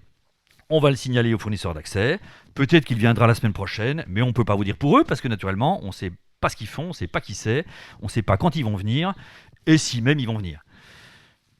Et puis, comme si la gestion n'était pas encore assez complexe, le fournisseur d'accès est en mesure de prendre autant de commandes qu'il le souhaite sur un immeuble, qui est pourtant identifié avec un nombre de lignes précis. Tant pis si la prise de commande bloque, on passe la commande sur un numéro voisin qui lui est disponible. C'est pas grave, puisque l'intervenant va chercher le boîtier finalement le plus proche, on va faire au plus simple, le plus visible, et va créer sa route optique tranquillement avec son crayon laser. Voilà la dure réalité. Voilà ce que c'est cette réalité. Et je le répète, je n'exagère, nous n'exagérons rien. C'est du quotidien.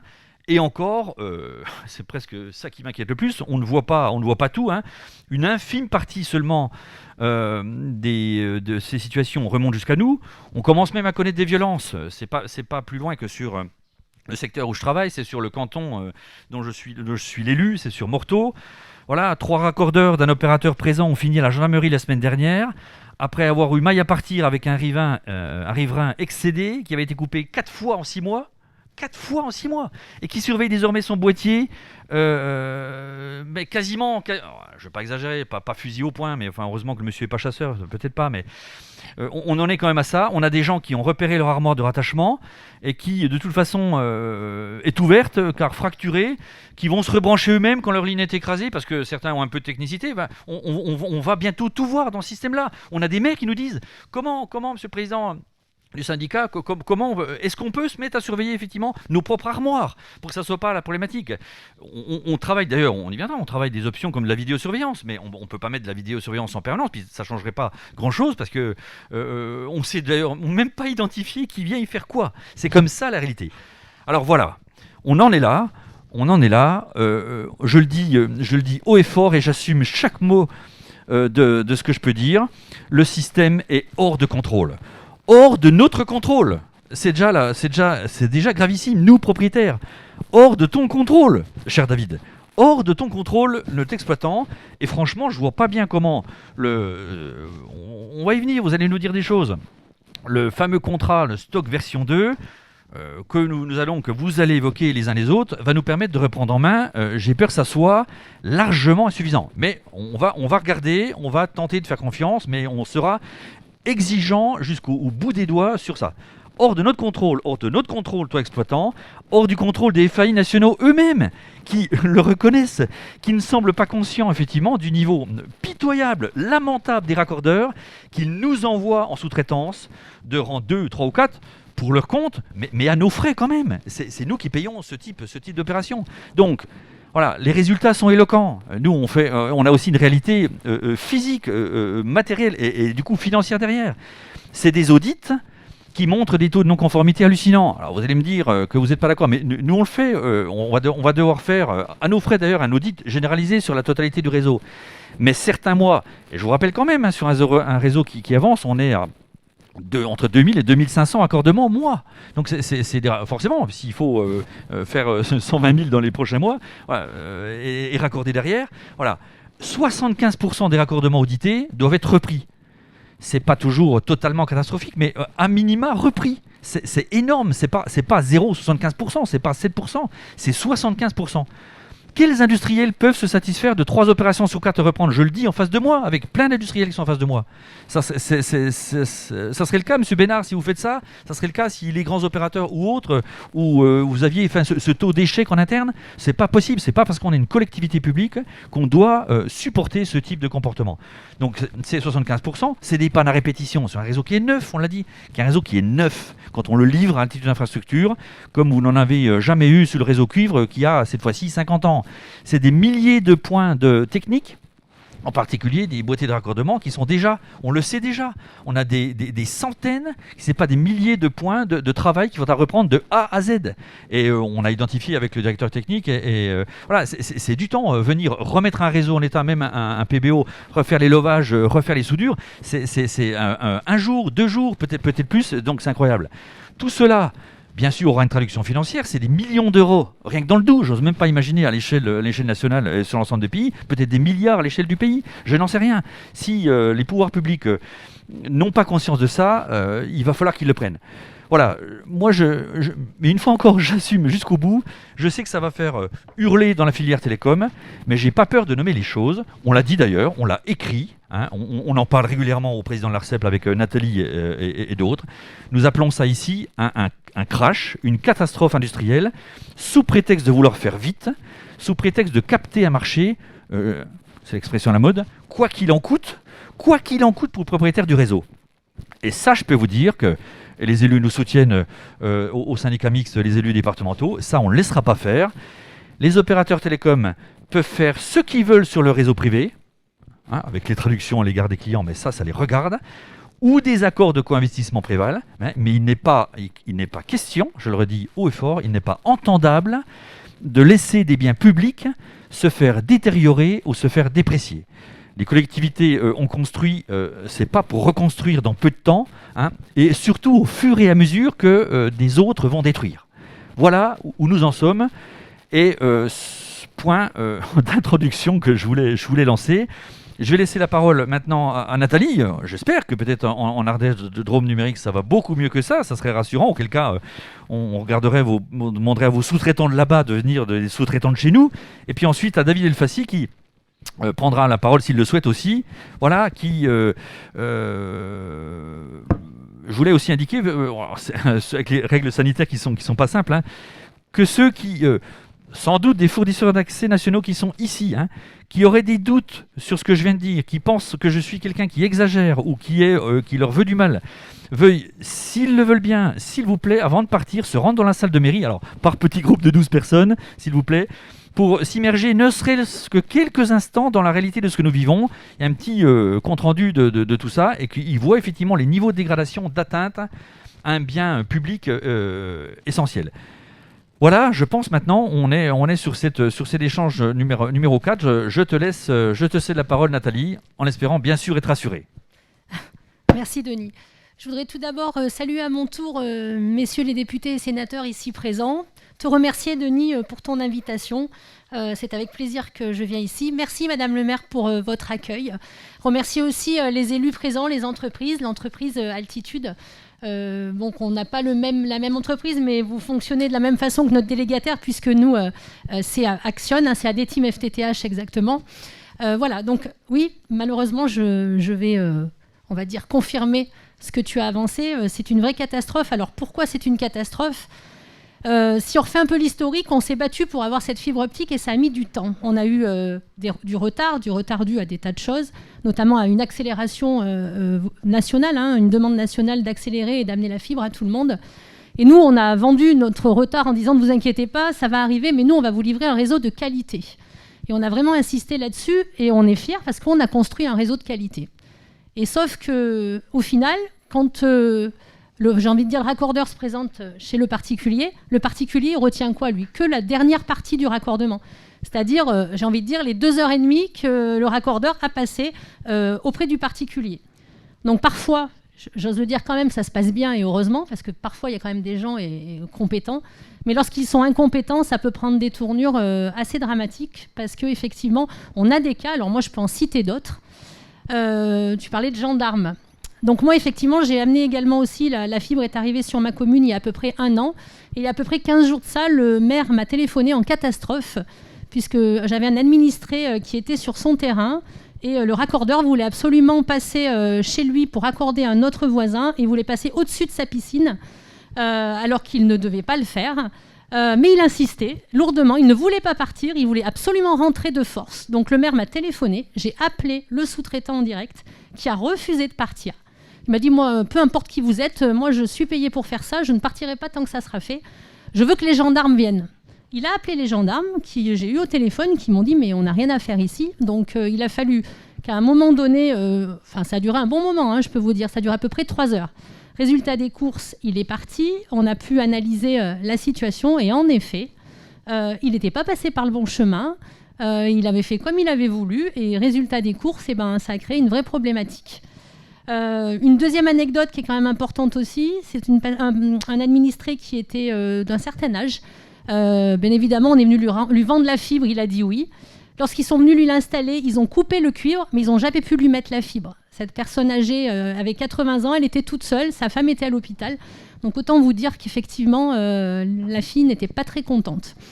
Donc, Denis l'a dit, c'est nos administrés, c'est nos maires, parce qu'on a vendu ça quand même aussi à nos EPCI, à nos maires, on leur a dit mais oui, ça y est, on arrive, vous allez voir, ça va super bien se passer, tout le monde va être content.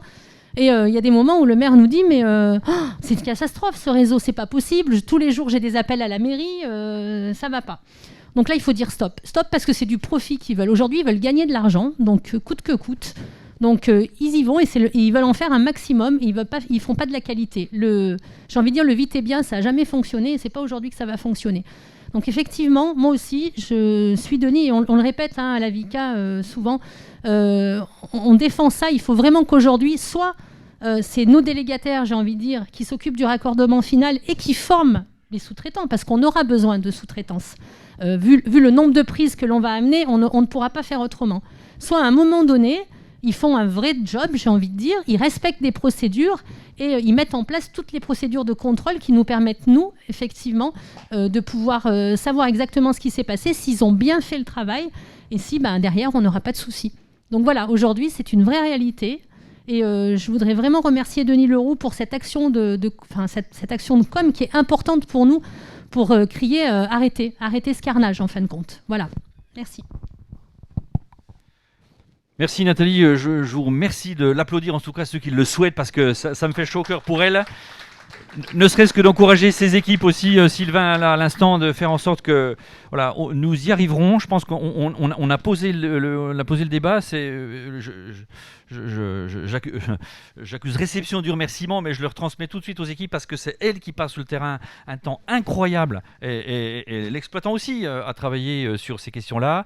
C'est une image de marque qui est effectivement en train de se dégrader et c'est des élus qui unanimement, nous on a pris une décision forte et si vous êtes ici aujourd'hui, c'est pas pour rien, c'est parce que et on sait que ça fait déjà un peu réagir dans le Landerneau. On a pris une position forte à l'unanimité des membres du syndicat mixte, donc président du département inclus avec nous, bien sûr, qui est totalement derrière nous sur ce sujet-là, parce que c'est la réalité de ces secteurs sur lesquels nous sommes élus. On a pris une délibération prise, et on est sur ce secteur ici, ou sur ce secteur ici, oui, il y a une délibération. Alors, elle n'a pas été contestée, elle va peut-être faire du bruit, mais peu importe, j'assume, on assumera jusqu'aux conséquences juridiques. J'ai même vu des avocats spécialisés dans le domaine qu'on n'hésitera pas à contacter, puisqu'ils sont aussi très conscients, eux, pour suivre des secteurs partout en France en assistant à maître d'ouvrage. On a pris une délibération sur ce secteur ici, à l'unanimité du syndicat mixte juste avant les fêtes, pour faire cette expérimentation qui exclut ici le mode stock. Alors oui, ça n'a pas vocation à généraliser, mais c'est vocation déjà à attirer l'attention de l'ensemble de nos partenaires, parce qu'on veut travailler avec ces opérateurs de manière correcte, mais il faut qu'effectivement ils nous disent que ça va changer. Alors on va faire état, on va vous entendre les uns les autres si vous le souhaitez, mais une fois encore, on ne va pas se satisfaire de quelques propositions de réunion, quelques propositions de commission, parce que c'est un peu ce que nous dit l'ARCEP. Je le dis très clairement, on a attendu que Madame la nouvelle présidente soit installée. C'est le cas, semble-t-il. Ça a pris un peu de temps, mais c'est le cas. On sait, parce qu'on suit les réseaux sociaux, que dans d'autres secteurs, on va faire la promotion du mode stock. Alors effectivement, c'est dans l'Aisne, nous c'est dans le Doubs. Dans le Doubs, on ne va pas penser pareil que dans l'Aisne. Je ne connais pas effectivement leur secteur. Je leur souhaite d'avoir aucune difficulté avec le mode stock, auquel cas il faut peut-être que je dise à mon directeur de les appeler. Ils ont peut-être une méthode miracle, probablement. Ou est-ce que c'est le... Je sais pas, il faut qu'on voit très rapidement avec nos collègues. Je sais pas qui les représente à l'AVICA, on en reparlera je pense prochainement à l'AVICA. Célébrer le mode stock à d'autres départements, voilà.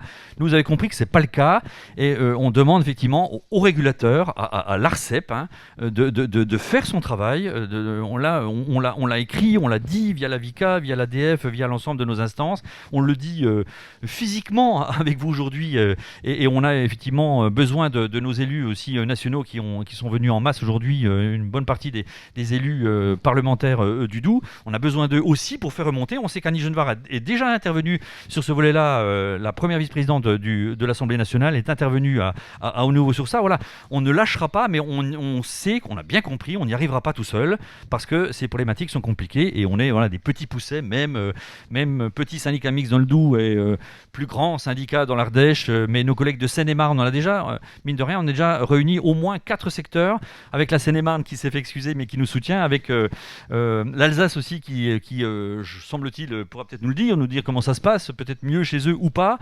On a besoin effectivement maintenant de se fédérer finalement sur ces problématiques pour qu'on avance.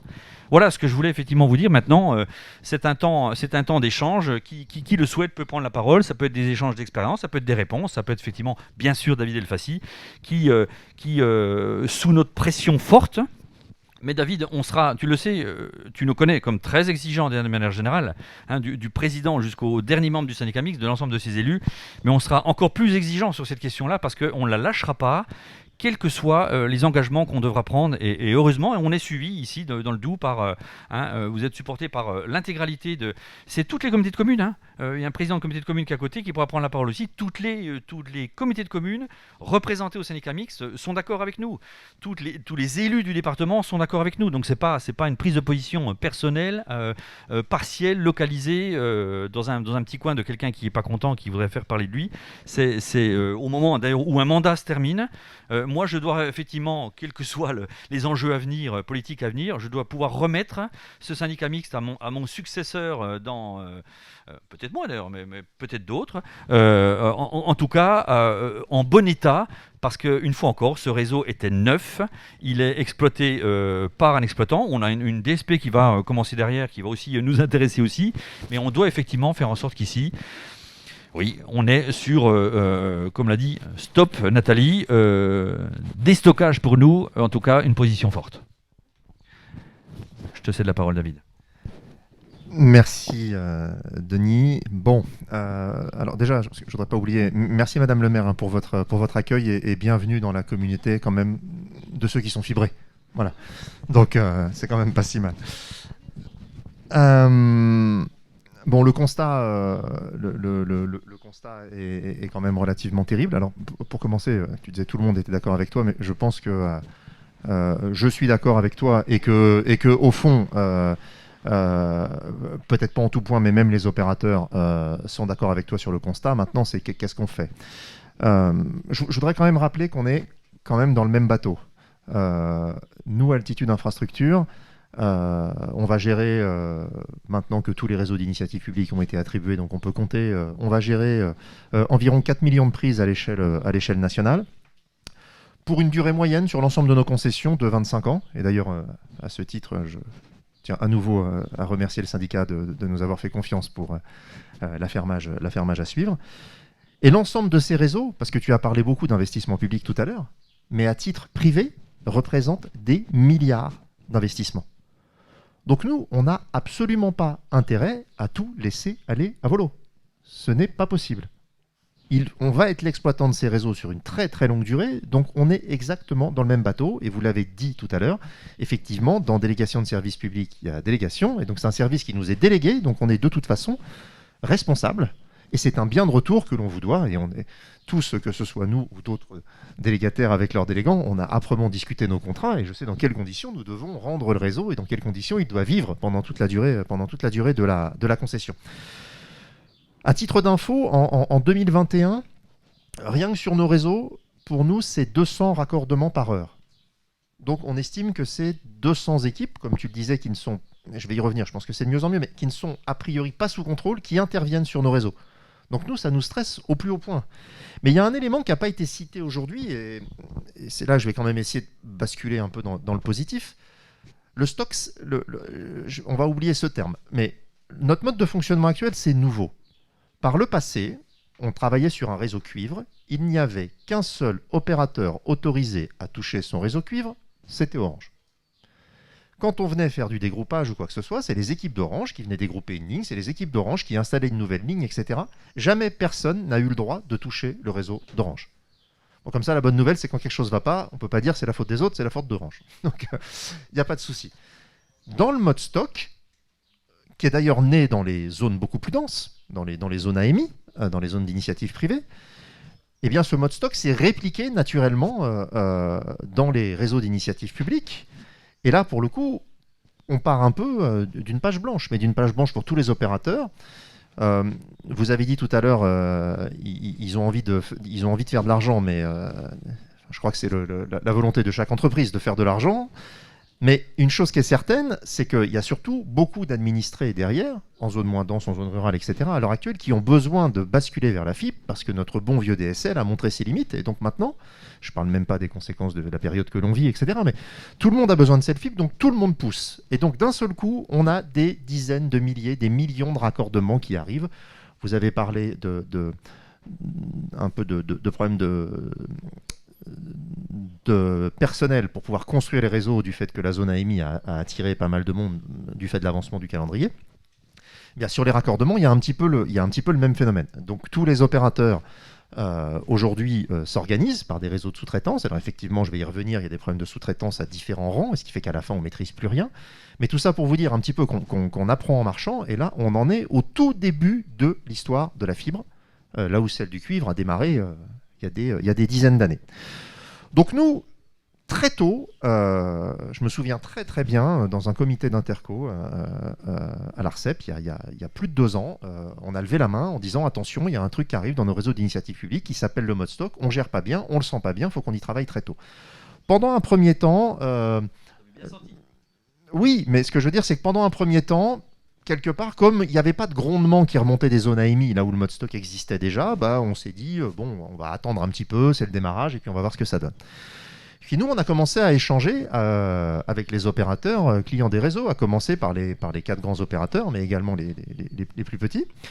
Et puis, on leur a dit, voilà, nous, aujourd'hui, on a un mode de fonctionnement qui est le mode OI, que j'ai décrit tout à l'heure. D'ailleurs, j'ai oublié de dire tout à l'heure que dans le mode OI, ce qui est intéressant, c'est qu'il y a le e-rendez-vous, c'est-à-dire que quand un client veut s'abonner, eh bien, en fait, il a un planning de rendez-vous en ligne, il choisit sa date de rendez-vous, et nous, comme c'est nous qui fournissons ces dates de rendez-vous avec les raccordeurs, on sait quand le raccordeur intervient chez le client. Donc c'est une information importante, c'est importante pour nous.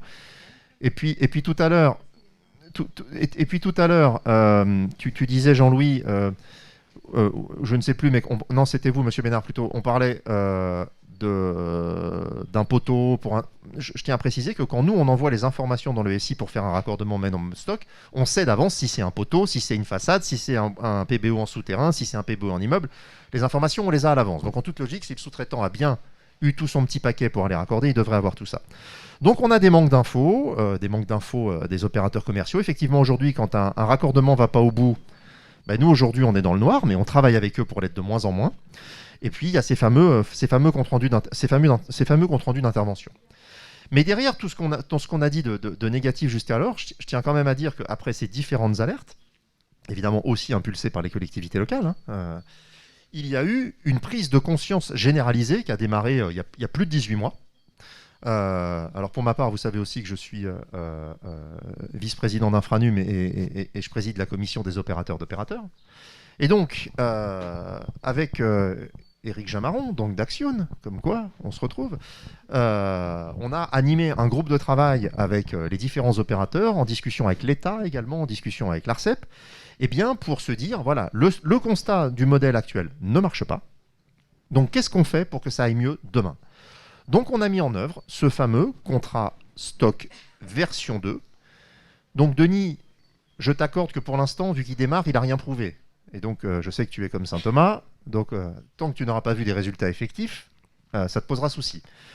Moi je peux quand même dire que depuis qu'on parle de ce contrat stock V2, ça fait, on va dire, 1 an, avec les opérateurs on sait ce qu'on va mettre dedans, et nous on a vu, malgré tout, pas chez tous, mais localement, ou certains des opérateurs, on a vu des progrès notables. On parlait tout à l'heure des échecs où il y avait 75% des raccordements qui étaient à reprendre. On a vu ces taux d'échec à reprendre passer à 60, à 50%. C'est toujours pas bon, mais au moins la pente part dans le bon sens. Et vous dire quels sont les éléments principaux qu'on a mis en œuvre dans ce contrat stock V2 pour avancer. Le premier, c'est la preuve de... Je vous ai dit tout à l'heure qu'en mode OI, on avait un outil qui s'appelait Praxedo et le raccordeur remplissait des informations, il nous donnait des informations. Aujourd'hui, dans notre jargon du groupe Interop, alors le groupe Interop, c'est on va dire, imaginez, c'est comme une association qui gère le système d'information global de tous les opérateurs où tout le monde se met d'accord quand j'ai envie de commander une prise dans le Doubs ou en Drôme-Ardèche ou ailleurs ou en Alsace, je la commande de la même façon. C'est un peu l'équivalent, vous savez, si aujourd'hui, quand vous changez d'opérateur mobile, si vous pouvez porter votre numéro en 5 minutes, c'est parce qu'il y a un GIE portabilité. Et là, c'est un peu le même principe. Et donc, au travers de ce groupe, on crée ce qu'on appelle un compte-rendu d'information intelligent, ou je sais pas, le I, c'est... Je sais plus exactement. Mais enfin bon, bref, on appelle ça le CRI, le compte-rendu d'intervention, pardon. Mais ce serait bien qu'il soit intelligent, pour me rattraper. Et où on va récupérer un maximum d'informations dedans. Donc, au travers de ce CRI, l'opérateur devra nous dire, voilà, je suis intervenu tel jour, telle heure, à telle adresse avec un XY, donc également les coordonnées. Voici les photos des lieux OPM chez le client avant mon intervention, après mon intervention, et décrire tout le modèle opératoire pour que moi derrière, si j'ai besoin d'aller redépanner ce client-là ou quoi que ce soit, toute la chaîne, tout ce qui a été fait, j'en ai une trace et une trace que l'on réembarque dans le SI. Je tiens d'ailleurs à préciser que tous les délégataires et les opérateurs d'opérateurs, on va devoir mettre de gros moyens dans le SI parce qu'on va recevoir des millions de photos qu'il va falloir analyser. Et donc là, on part même dans l'intelligence artificielle pour être capable d'analyser toutes ces photos et de dire ce qui est correct de ce qui ne l'est pas. Donc ça, je trouve que c'est l'élément central de Stock V2, c'est la preuve 2.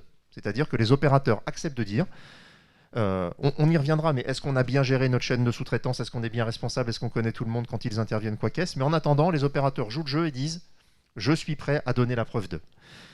À côté de ça, on a la possibilité aussi d'auditer les sous-traitants. Avant, dans le stock V1, c'était blackout total. Hein. On n'avait pas la main sur les sous-traitants. Aujourd'hui, si un sous-traitant n'est pas bon, on a la possibilité, avec l'opérateur, de le convoquer, de l'auditer et de demander à l'opérateur, alors je ne sais pas si c'est le sous-traitant au sens large qu'on peut sortir, mais au moins l'équipe que l'on connaît qui travaille mal, genre les 3 personnes proches de la piscine, de dire vous n'avez plus le droit d'intervenir sur le réseau. Donc ça, c'est un élément... si je perds mes notes. Hop. C'est un élément important. Également, alors souvent, vous avez dit, je reprends l'expression, ils sont là pour gagner de l'argent, mais je pense qu'ils ne sont pas là pour en perdre. Donc on a mis un système de pénalité aussi en place, c'est-à-dire que l'opérateur, quand il fait une bêtise, il est chargé dans un délai donné de reprendre ses bêtises. Et s'il ne les reprend pas dans un délai donné, d'une part, il est pénalisé, et d'autre part, on va faire le travail à sa place avec une majoration tarifaire. Donc il a vraiment intérêt à le faire et à le faire bien vite. Et le cas ultime, c'est le pas vu, pas pris, où on n'arrive pas à savoir qui a abîmé l'armoire, et on s'est mis d'accord avec les opérateurs pour que nous fassions, avec nos délégants, ces travaux pour reprendre le réseau, et que ces travaux soient refacturés à la communauté des opérateurs à due proportion de leur utilisation du réseau. Donc c'est quand même des choses qui ont été mises en place, qui vont démarrer. Donc à titre d'information, nous avons signé le contrat Stock V2 avec Free, IFT, mais je vais dire Free pour que tout le monde comprenne, ici présent. Je crois que c'est signé ou cet après-midi avec Bouygues Télécom, et nous avons eu ce matin, je ne sais pas s'il y a eu un effet doux ou pas, mais en tout cas ce matin, l'accord d'Orange pour signer également le contrat, et nous sommes en train de finaliser les discussions avec SFR. Et je pense que chez d'autres... C'est un effet de la tour de C? Je ne sais pas, mais... En tout cas, ça fait... En tout cas, c'est bien, ça s'accélère. Ça fait tellement longtemps qu'on y travaille. Voilà, donc je vois Free ici présent. Quand on s'est dit on va signer, on ne savait pas que l'événement aurait lieu. Donc voilà, il n'y a pas de cause à effet. Mais bon, tout ça pour vous dire que... on a vraiment, évidemment, tout comme vous, on a envie que le réseau du Doubs se porte bien, que les administrés soient bien connectés, soient bien exploités dans le temps, et que le réseau du Doubs brille en Bourgogne-Franche-Comté comme on le fait depuis des années, puis on a envie que ça continue. Donc tout ça vous dire qu'on est dans le même bateau, qu'on travaille avec les opérateurs d'arrache-pied. J'ai pas abordé, mais on travaille de plus en plus sur l'aspect formation, le fait qu'on convoque les sous-traitants. Maintenant, on a la possibilité de convoquer les sous-traitants des opérateurs quand ils vont démarrer sur une zone, leur faire une formation nous-mêmes pour leur dire voilà comment il faut intervenir sur notre réseau. Enfin, on a pas mal progressé. Donc autant, Denis, je suis complètement d'accord avec toi sur le constat, mais je me permets d'apporter, puis pour ceux qui me connaissent, je suis plutôt d'un tempérament optimiste, une pointe d'optimisme, et de dire que voilà, on est tous au travail. Maintenant, Stock V2 va démarrer. Et si Stock V2, de toute façon, ne donne pas des conclusions satisfaisantes, là, il faudra en tirer des conclusions et peut-être réfléchir à un autre mode. Il y a des modes intermédiaires. Moi, par exemple, ça fait un petit moment, je me suis dit, vous savez que le mode stock, au départ, les opérateurs veulent l'avoir pour avoir gardé eux-mêmes la main avec le client final et donc être chez le client quand ils font un raccordement. Mais je me dis, quand un abonné change d'opérateur à opérateur, quand il faut juste intervenir sur l'armoire de rue, il n'y a pas d'intervention commerciale chez le client. Donc à l'armoire de rue, peut-être qu'il faut simplement que ce soit l'opérateur de rue qui intervienne. Je dirais que ça réduirait une partie du problème. Voilà. Donc tout ça pour vous dire qu'on travaille d'arrache-pied et que j'observe quand même de jour en jour que nous avons un nombre d'échecs au raccordement de plus en plus faible et les reprises qui sont de plus en plus faibles. Je sais que Free est ici présent, ils pourront donner leur point de vue, et puis je laisse la parole à qui tu veux, Denis, pour continuer. Qui veut bien la prendre? Merci David de cette intervention. Une fois, tu as parlé pour moi, Saint Thomas bien sûr, quoi, mais, ou qui vivra verra, mais je vous rappelle quand même que nous sommes à 2000 raccordements mois.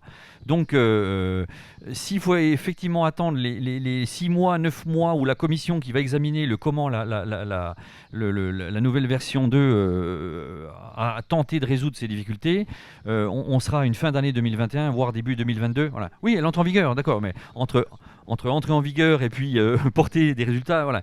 Nous, on veut bien faire confiance. Nous aussi, on reste optimiste. Mais on a presque envie de dire, c'est vrai sauf qu'on a un tropisme ici qui fait qu'on avait un ancien exploitant qui va devenir le nouveau.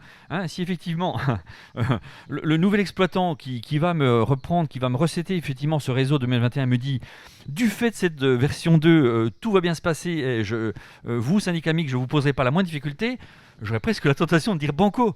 Mais qu'on ne vienne pas me dire en septembre 21, quand ce réseau va être pris par tel autre exploitant, en l'occurrence chez nous, on sait qui c'est, qu'effectivement, il y a des difficultés, que ce qu'on a pu chiffrer de notre côté, qu'il y a un audit à faire, qu'il y a des travaux, qu'il faudra remettre en état des PBO, des armoires, et voilà. Je ne parle même pas de l'image de marque, ça se remet difficilement en cause. Donc, j'aurais la tentation de dire, septembre 21, pour nous, c'est dans septembre 21, donc c'est même pas la peine de faire plus de schémas, c'est demain matin. Si d'ici là ça portait ses fruits et que tout le réseau est sous le contrôle des élus qui sont avec moi, on sera effectivement enchanté que cette version 2. Permettez-moi d'être un petit peu dubitatif, cher David, on se parle effectivement. Si tel est le cas, voilà, on pourra faire une tour d'essai, saison 2, voilà, Madame le maire ou ailleurs. Pas de souci, mais je vous promets qu'on ne va pas attendre que l'année 2022 pour auditer la version 2. Voilà. Nous, on pense que ça ne sera pas suffisant. Nous, on pense que les commissions, les réunions à l'ARCEP, des discussions entre gens bien polis, ça ne sera pas suffisant. Mais une fois encore, on reste optimiste aussi. On pense que l'ARCEP peut jouer aussi son rôle de régulateur, peut taper. Une fois encore, il n'y a pas que moi qui l'ai dit. On a reçu, avec les élus, il y a une quinzaine de jours, je parle sous le contrôle des gens qui étaient avec nous, on a reçu... Cédric O, il y a une quinzaine de jours ou 3 semaines, je ne sais plus, quelque chose comme ça, une journée glaciale à l'autre bout du département, et lui est parfaitement conscient. On nous dit, à l'AVICA, Patrick Chat nous a dit, le secrétaire d'État serait notre meilleur allié sur ça. Je veux dire, dont acte, si déjà il y a la prise de conscience à plus haut niveau, tant mieux. Mais maintenant, comme tu l'as dit, c'est action-réaction. On n'est plus dans se poser la question. Et l'appel d'aujourd'hui, l'appel de la tour de C avec Ardèche Drone Numérique, partagé intégralement, comme c'était dit à l'instant, c'est cette vocation-là. C'est de montrer aux opérateurs qu'on ne laissera plus passer. Pour preuve, on a pris une décision grave, nous, d'enlever effectivement le mode stock sur un petit secteur. Alors, si ça ne marche pas, on le fait sur un grand secteur, on le fait sur autre chose, on se met en conflit avec le contrôle de légalité parce qu'on prend des délibérations susceptibles d'être attaquées, et tel n'est pas le cas à ce jour. Donc voilà, on cherche effectivement des pistes qui ne sont plus à dire... Où est la difficulté maintenant? Tu l'as dit, le constat, il est partagé. Il est partagé par les opérateurs. Il est partagé.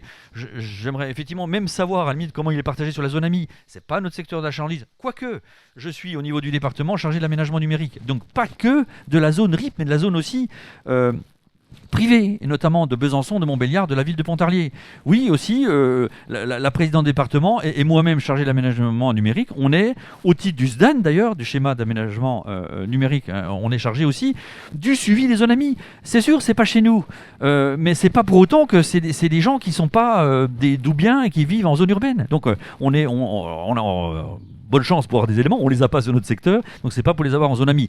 Mais peu importe, j'espère que l'État, lui, fait son travail à ce stade-là, arrive à récupérer des éléments pour savoir si effectivement dans les zones AMI, on n'a pas ce type de difficulté. Ça m'étonnerait que ça se passe mieux. Je pense qu'on sait pareil. On le sait très bien parce qu'on a des remontées bien sûr ici et là. Voilà, c'est pas notre problème, c'est pas notre argent. Mais c'est quand même accessoirement des gens qui sont là sur les territoires. Donc j'ai envie de dire, dont acte David sur cette version 2, moi je demande qu'à voir, mais rapidement voir. De toute façon, nous on va voir l'heure de vérité, c'est septembre 21, voire même avant, parce qu'on va bientôt transmettre un réseau pour la nouvelle délégation. Et là on va voir si ça pose pas de difficulté. Si ça pose pas de difficulté, ça sera une bonne solution. Si aussi l'État nous garantit, parce que l'ARCEP ne bouge pas, je le dis clairement, comme je le pense, avec les institutions, si on nous dit que le FSN va se mobiliser pour nos syndicats mixtes derrière, et puis qu'on va pouvoir recandidater de 1, 2, 3, 4, 5 millions, je ne sais pas combien, nos directeurs vont être enchantés, enfin ils ne vont pas être enchantés parce que ça leur fera du travail. 2, on aura mis sur la place un réseau qui est déjà contestable, contesté dès le départ, et donc du coup, voilà, et ça sera encore de l'argent public, on va devoir expliquer à des concitoyens, à un moment peut-être où l'argent est... Oh, il vient de l'Europe, hein, il se distribue facilement ces temps-ci, mais ça va peut-être pas durer pour des raisons sanitaires, économiques et sociales. Mais que sur des réseaux qui sont neufs, au bout de quelques années, on va devoir remettre de l'argent, c'est incompréhensible, inconcevable, c'est implaidable, comme on dit dans le jargon.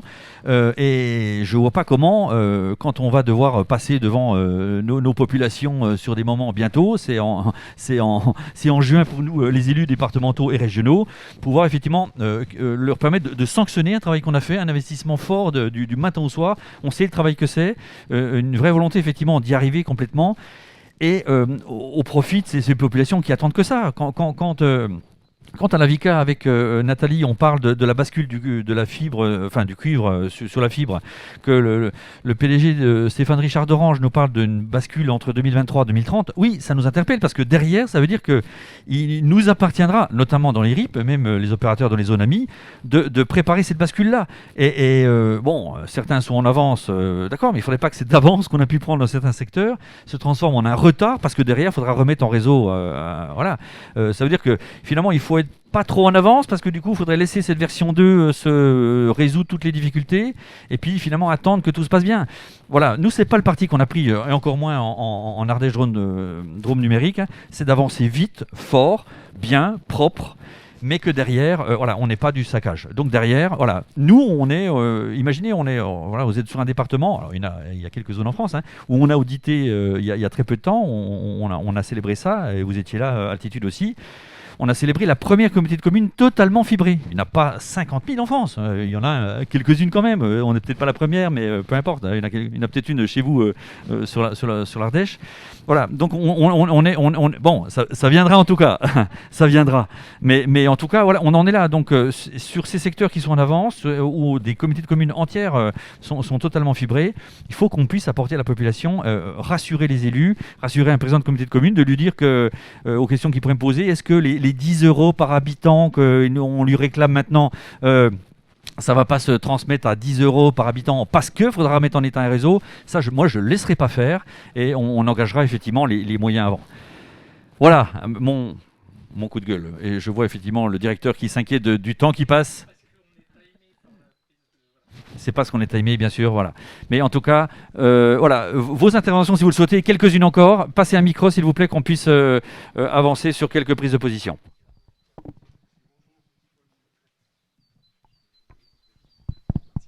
Oui, bonjour, Olivier Rogel. Je suis le président d'IFT, qui est la structure qui porte les investissements de Free dans la fibre. Alors, j'ai bien noté qu'il n'y avait pas d'animosité contre les opérateurs, et qu'il y avait un dialogue. Donc évidemment, je n'ai pas complètement la même vision que vous. La première chose que je tiens à dire, on s'inscrit dans une logique de long terme sur tous les réseaux et on partage avec vous la notion de bien public. C'est-à-dire que les réseaux qui sont déployés par les collectivités relèvent du service public, appartiennent aux collectivités, appartiennent à ceux qui les financent.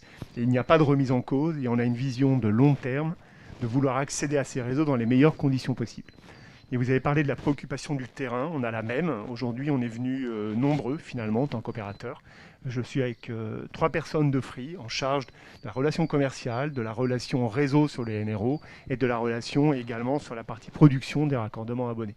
Donc la journée pour nous, votre propos est important. Et n'ayez aucun doute, on a bien conscience des difficultés qu'il y a de produire les abonnés. Maintenant, moi, je vais donner un chiffre, parce que j'ai entendu des productions d'abonnés. Globalement, Free, c'est plus de 4000 raccordements chaque jour. Donc ça veut dire que c'est une usine qui a été mise en route. Ce sont des personnes qui ont été recrutées. C'est plusieurs milliers de recrutements pour le groupe Iliad. Ce sont des milliers, alors nous on les appelle sous-traitants, effectivement, de sous-traitants qui travaillent sur toute la France. La complexité qu'il y a eu, c'est de trouver du personnel qualifié. Vous avez la même, on a la même. Ça a été de trouver dans un laps de temps très court des gens capables de produire des raccordements et en grande quantité. Parce que vous l'avez dit vous-même, notamment sur l'Ardèche, aujourd'hui, Quand on propose la fibre, il n'y a pas la patience. Personne ne voudra attendre 3 mois, 6 mois, 1 an pour être accordé à la fibre, comme c'était le cas sur le réseau cuivre dans les années 70. On a tous le même défi aujourd'hui. Vous financez des réseaux, ils sont construits. On a le même défi que ces réseaux soient utilisés. On est bien là, on parle bien du même sujet, c'est-à-dire c'est d'amener des gens qui utilisent ces réseaux.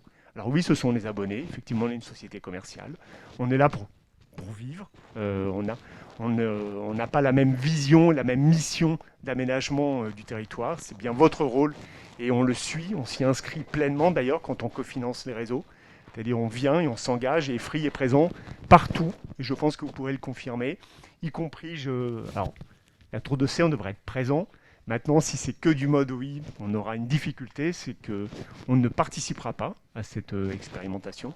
Et la raison, elle est simple, c'est que ça remet en cause toute notre usine de production. C'est-à-dire que nous ne savons pas produire en mode OI.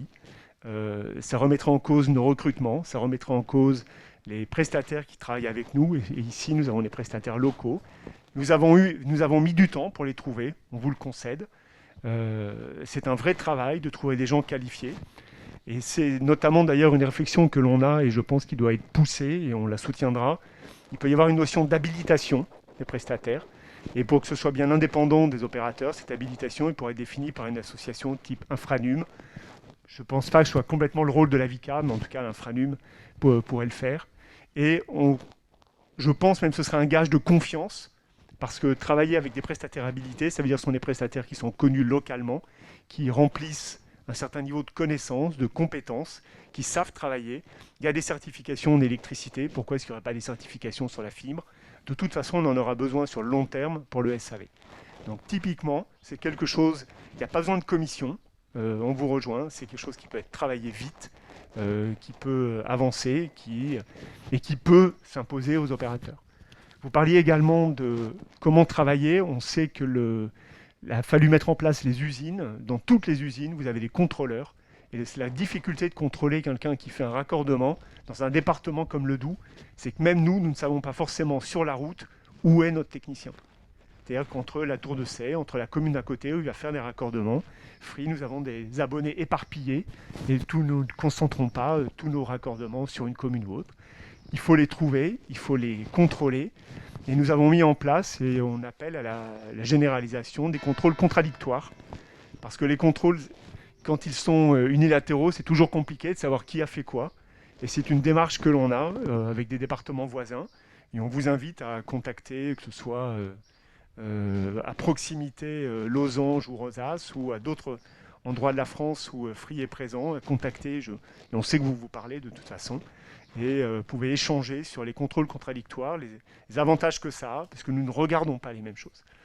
Donc, c'était pour vous donner notre vision. Nous ne partageons pas effectivement... nous comprenons l'intérêt du coup de gueule, parce que en tant que cofinanceur des réseaux, on n'a pas envie de les repayer, comme vous. On a le même enjeu. IFT, on va investir plus de 2 milliards, voire 3 ou 4 milliards sur le déploiement des réseaux fibres. On a un vrai enjeu à ce qu'ils durent longtemps, ces réseaux. Est-ce qu'ils soient de qualité, est-ce qu'ils soient exploitables. Et exploitable, ça veut dire que lorsque quelqu'un demande à être abonné, on sait le desservir rapidement. En revanche, sur la méthode, oui, on a pêché. On a pêché parce que tout le monde a appris, et David l'a dit, la fibre s'est accélérée en quelques années. Personne n'était prêt finalement, ni les opérateurs commerciaux, ni les opérateurs d'infrastructure, ni peut-être aussi les collectivités, à faire face à un afflux de demandes. C'est ce que je disais, Free, c'est 4000 raccordements chaque jour.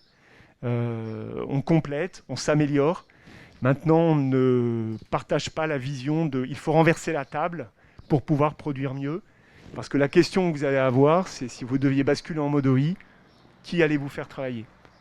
Et la réponse, on vous la donne, vous allez faire travailler les mêmes que l'on fait travailler. Et vous aurez les mêmes problèmes que nous.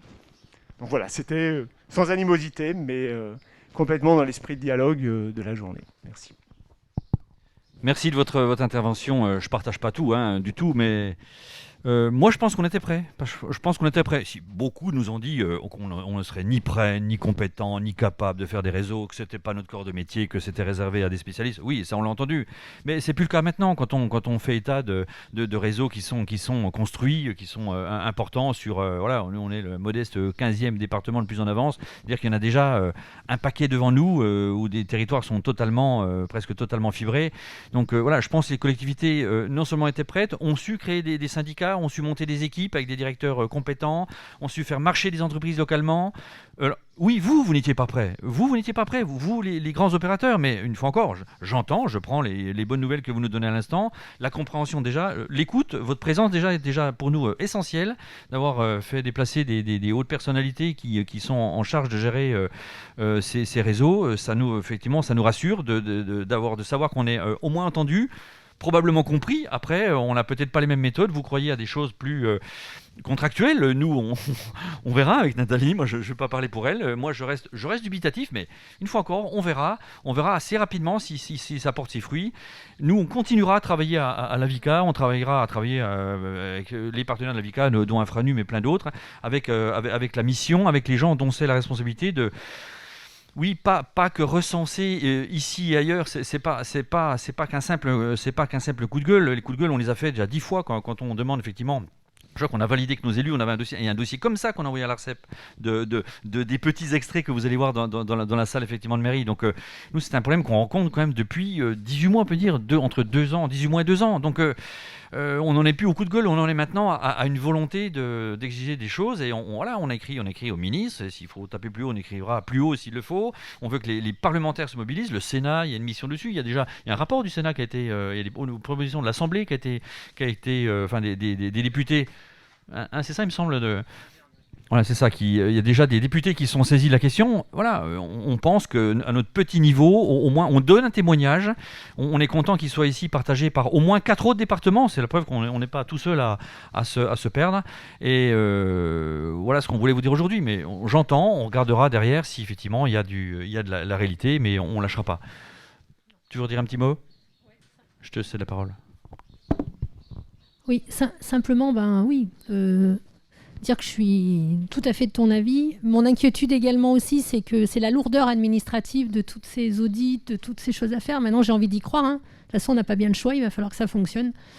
Nous, effectivement, je confirme ce qu'a dit Monsieur Elfassi d'Altitude, c'est que nous, côté ADTeam aussi, il y a eu avec Action, Bouygues a signé, Orange a signé, Free, je crois, a signé également. Et donc aujourd'hui, effectivement, on sent que les choses évoluent un peu. Maintenant, on va y croire. Moi, je suis aussi assez optimiste. Je suis d'un tempérament optimiste. Donc, on fera une version 2. C'est comme ça qu'on a dit, si jamais ça se passait pas bien.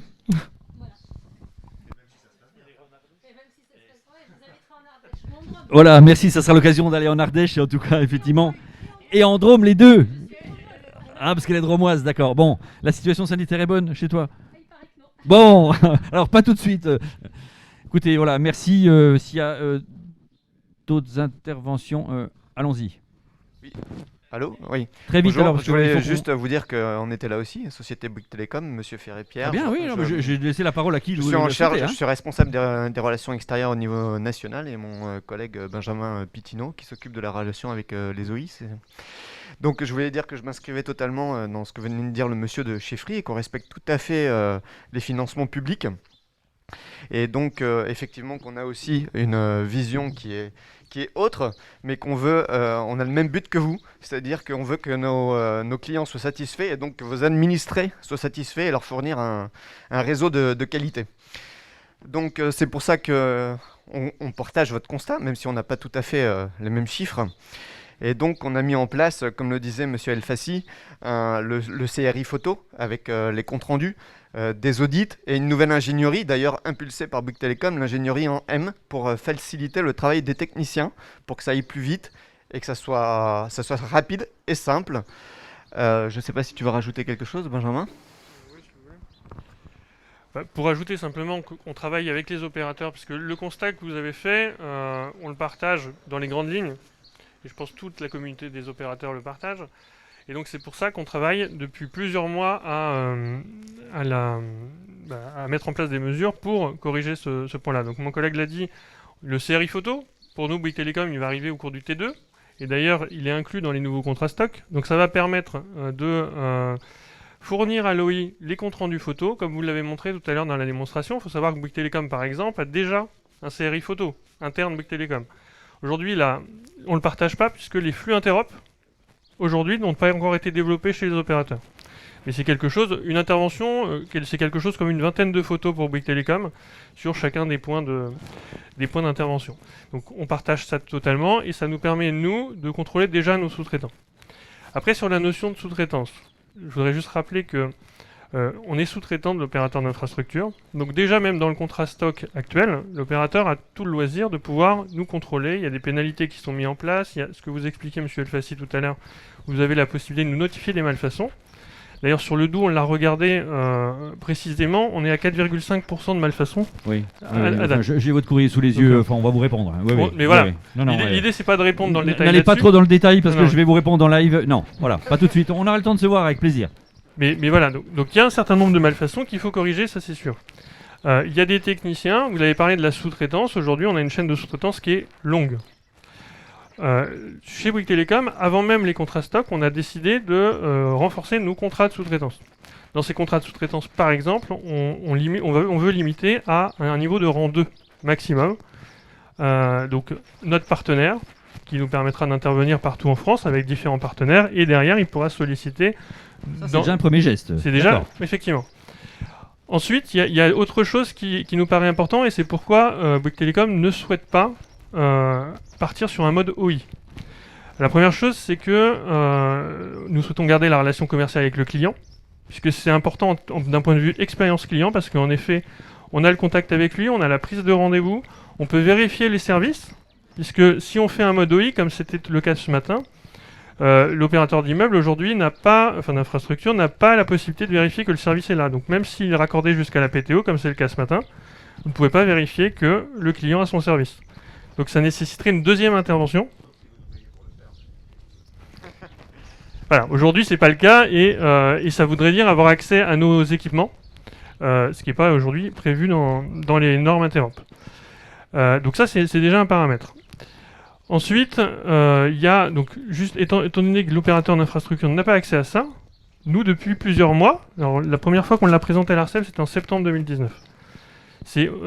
On utilise pour nos techniciens depuis le début de l'année 2019 un outil qui permet de vérifier à chaque intervention sur le réseau que notre technicien ne va pas déconnecter d'autres clients. C'est-à-dire qu'on fait une photo au début de l'intervention, on fait une photo à la fin de l'intervention. Alors aujourd'hui c'est d'autres clients Bouygues. Mais bien sûr. Donc, non, alors justement c'est pour ça que j'en viens. Oui. D'accord. Oui, très bien. Donc, juste pour finir là-dessus, donc on propose en interopérateur justement que cet outil soit mutualisé et permette à tous les opérateurs de l'utiliser pour pouvoir éviter les déconnexions intempestives comme ça sur les interventions ou sur les points de mutualisation. Et ça aura aussi un avantage pour vous, en tant qu'opérateur d'infrastructure, vous saurez qui intervient et quand sur votre réseau. Donc voilà, ça c'est tout ce qu'aujourd'hui on travaille et ça va rentrer dans le cadre des nouveaux contrats stock, comme vous l'avez dit. Je ne sais pas si on l'a signé aujourd'hui, mais au plus tard, ça serait début de semaine prochaine, puisque avec les congés, on n'a pas été en mesure de le signer cette semaine.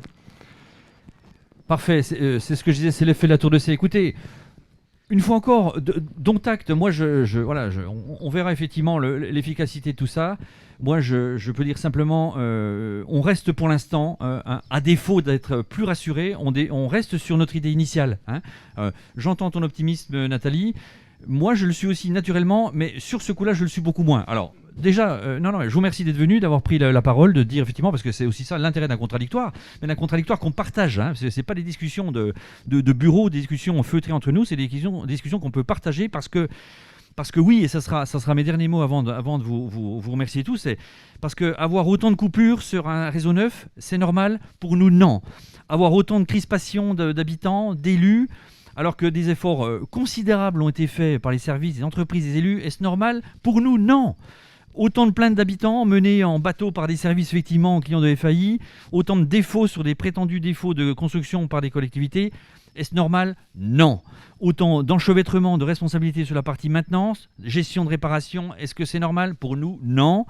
autant d'opacité, alors on entend des choses, autant d'opacité sur ce qui intervient, sur comment, avec quelle rémunération, est-ce que c'est normal? Non. Autant de normes et de consignes de sécurité bafouées, pour nous, c'est pas normal non plus. Voilà, ça sera mes derniers mots. Je vous remercie en tout cas tous d'avoir pu nous rejoindre. Merci, un grand merci bien sûr à David, mais surtout à Nathalie et ses équipes d'Ardèche Jean Dominique. Et effectivement, très rapidement, on sera à ta disposition pour venir Pardon ? Voilà, vous pouvez effectivement prolonger les discussions. Nous, on n'attend que ça, que d'être convaincus, mais on est prêt à discuter. Merci encore à tous, je le dis globalement. Merci de votre disponibilité au service effectivement du son qui ont assuré, aux journalistes qui ont pu venir.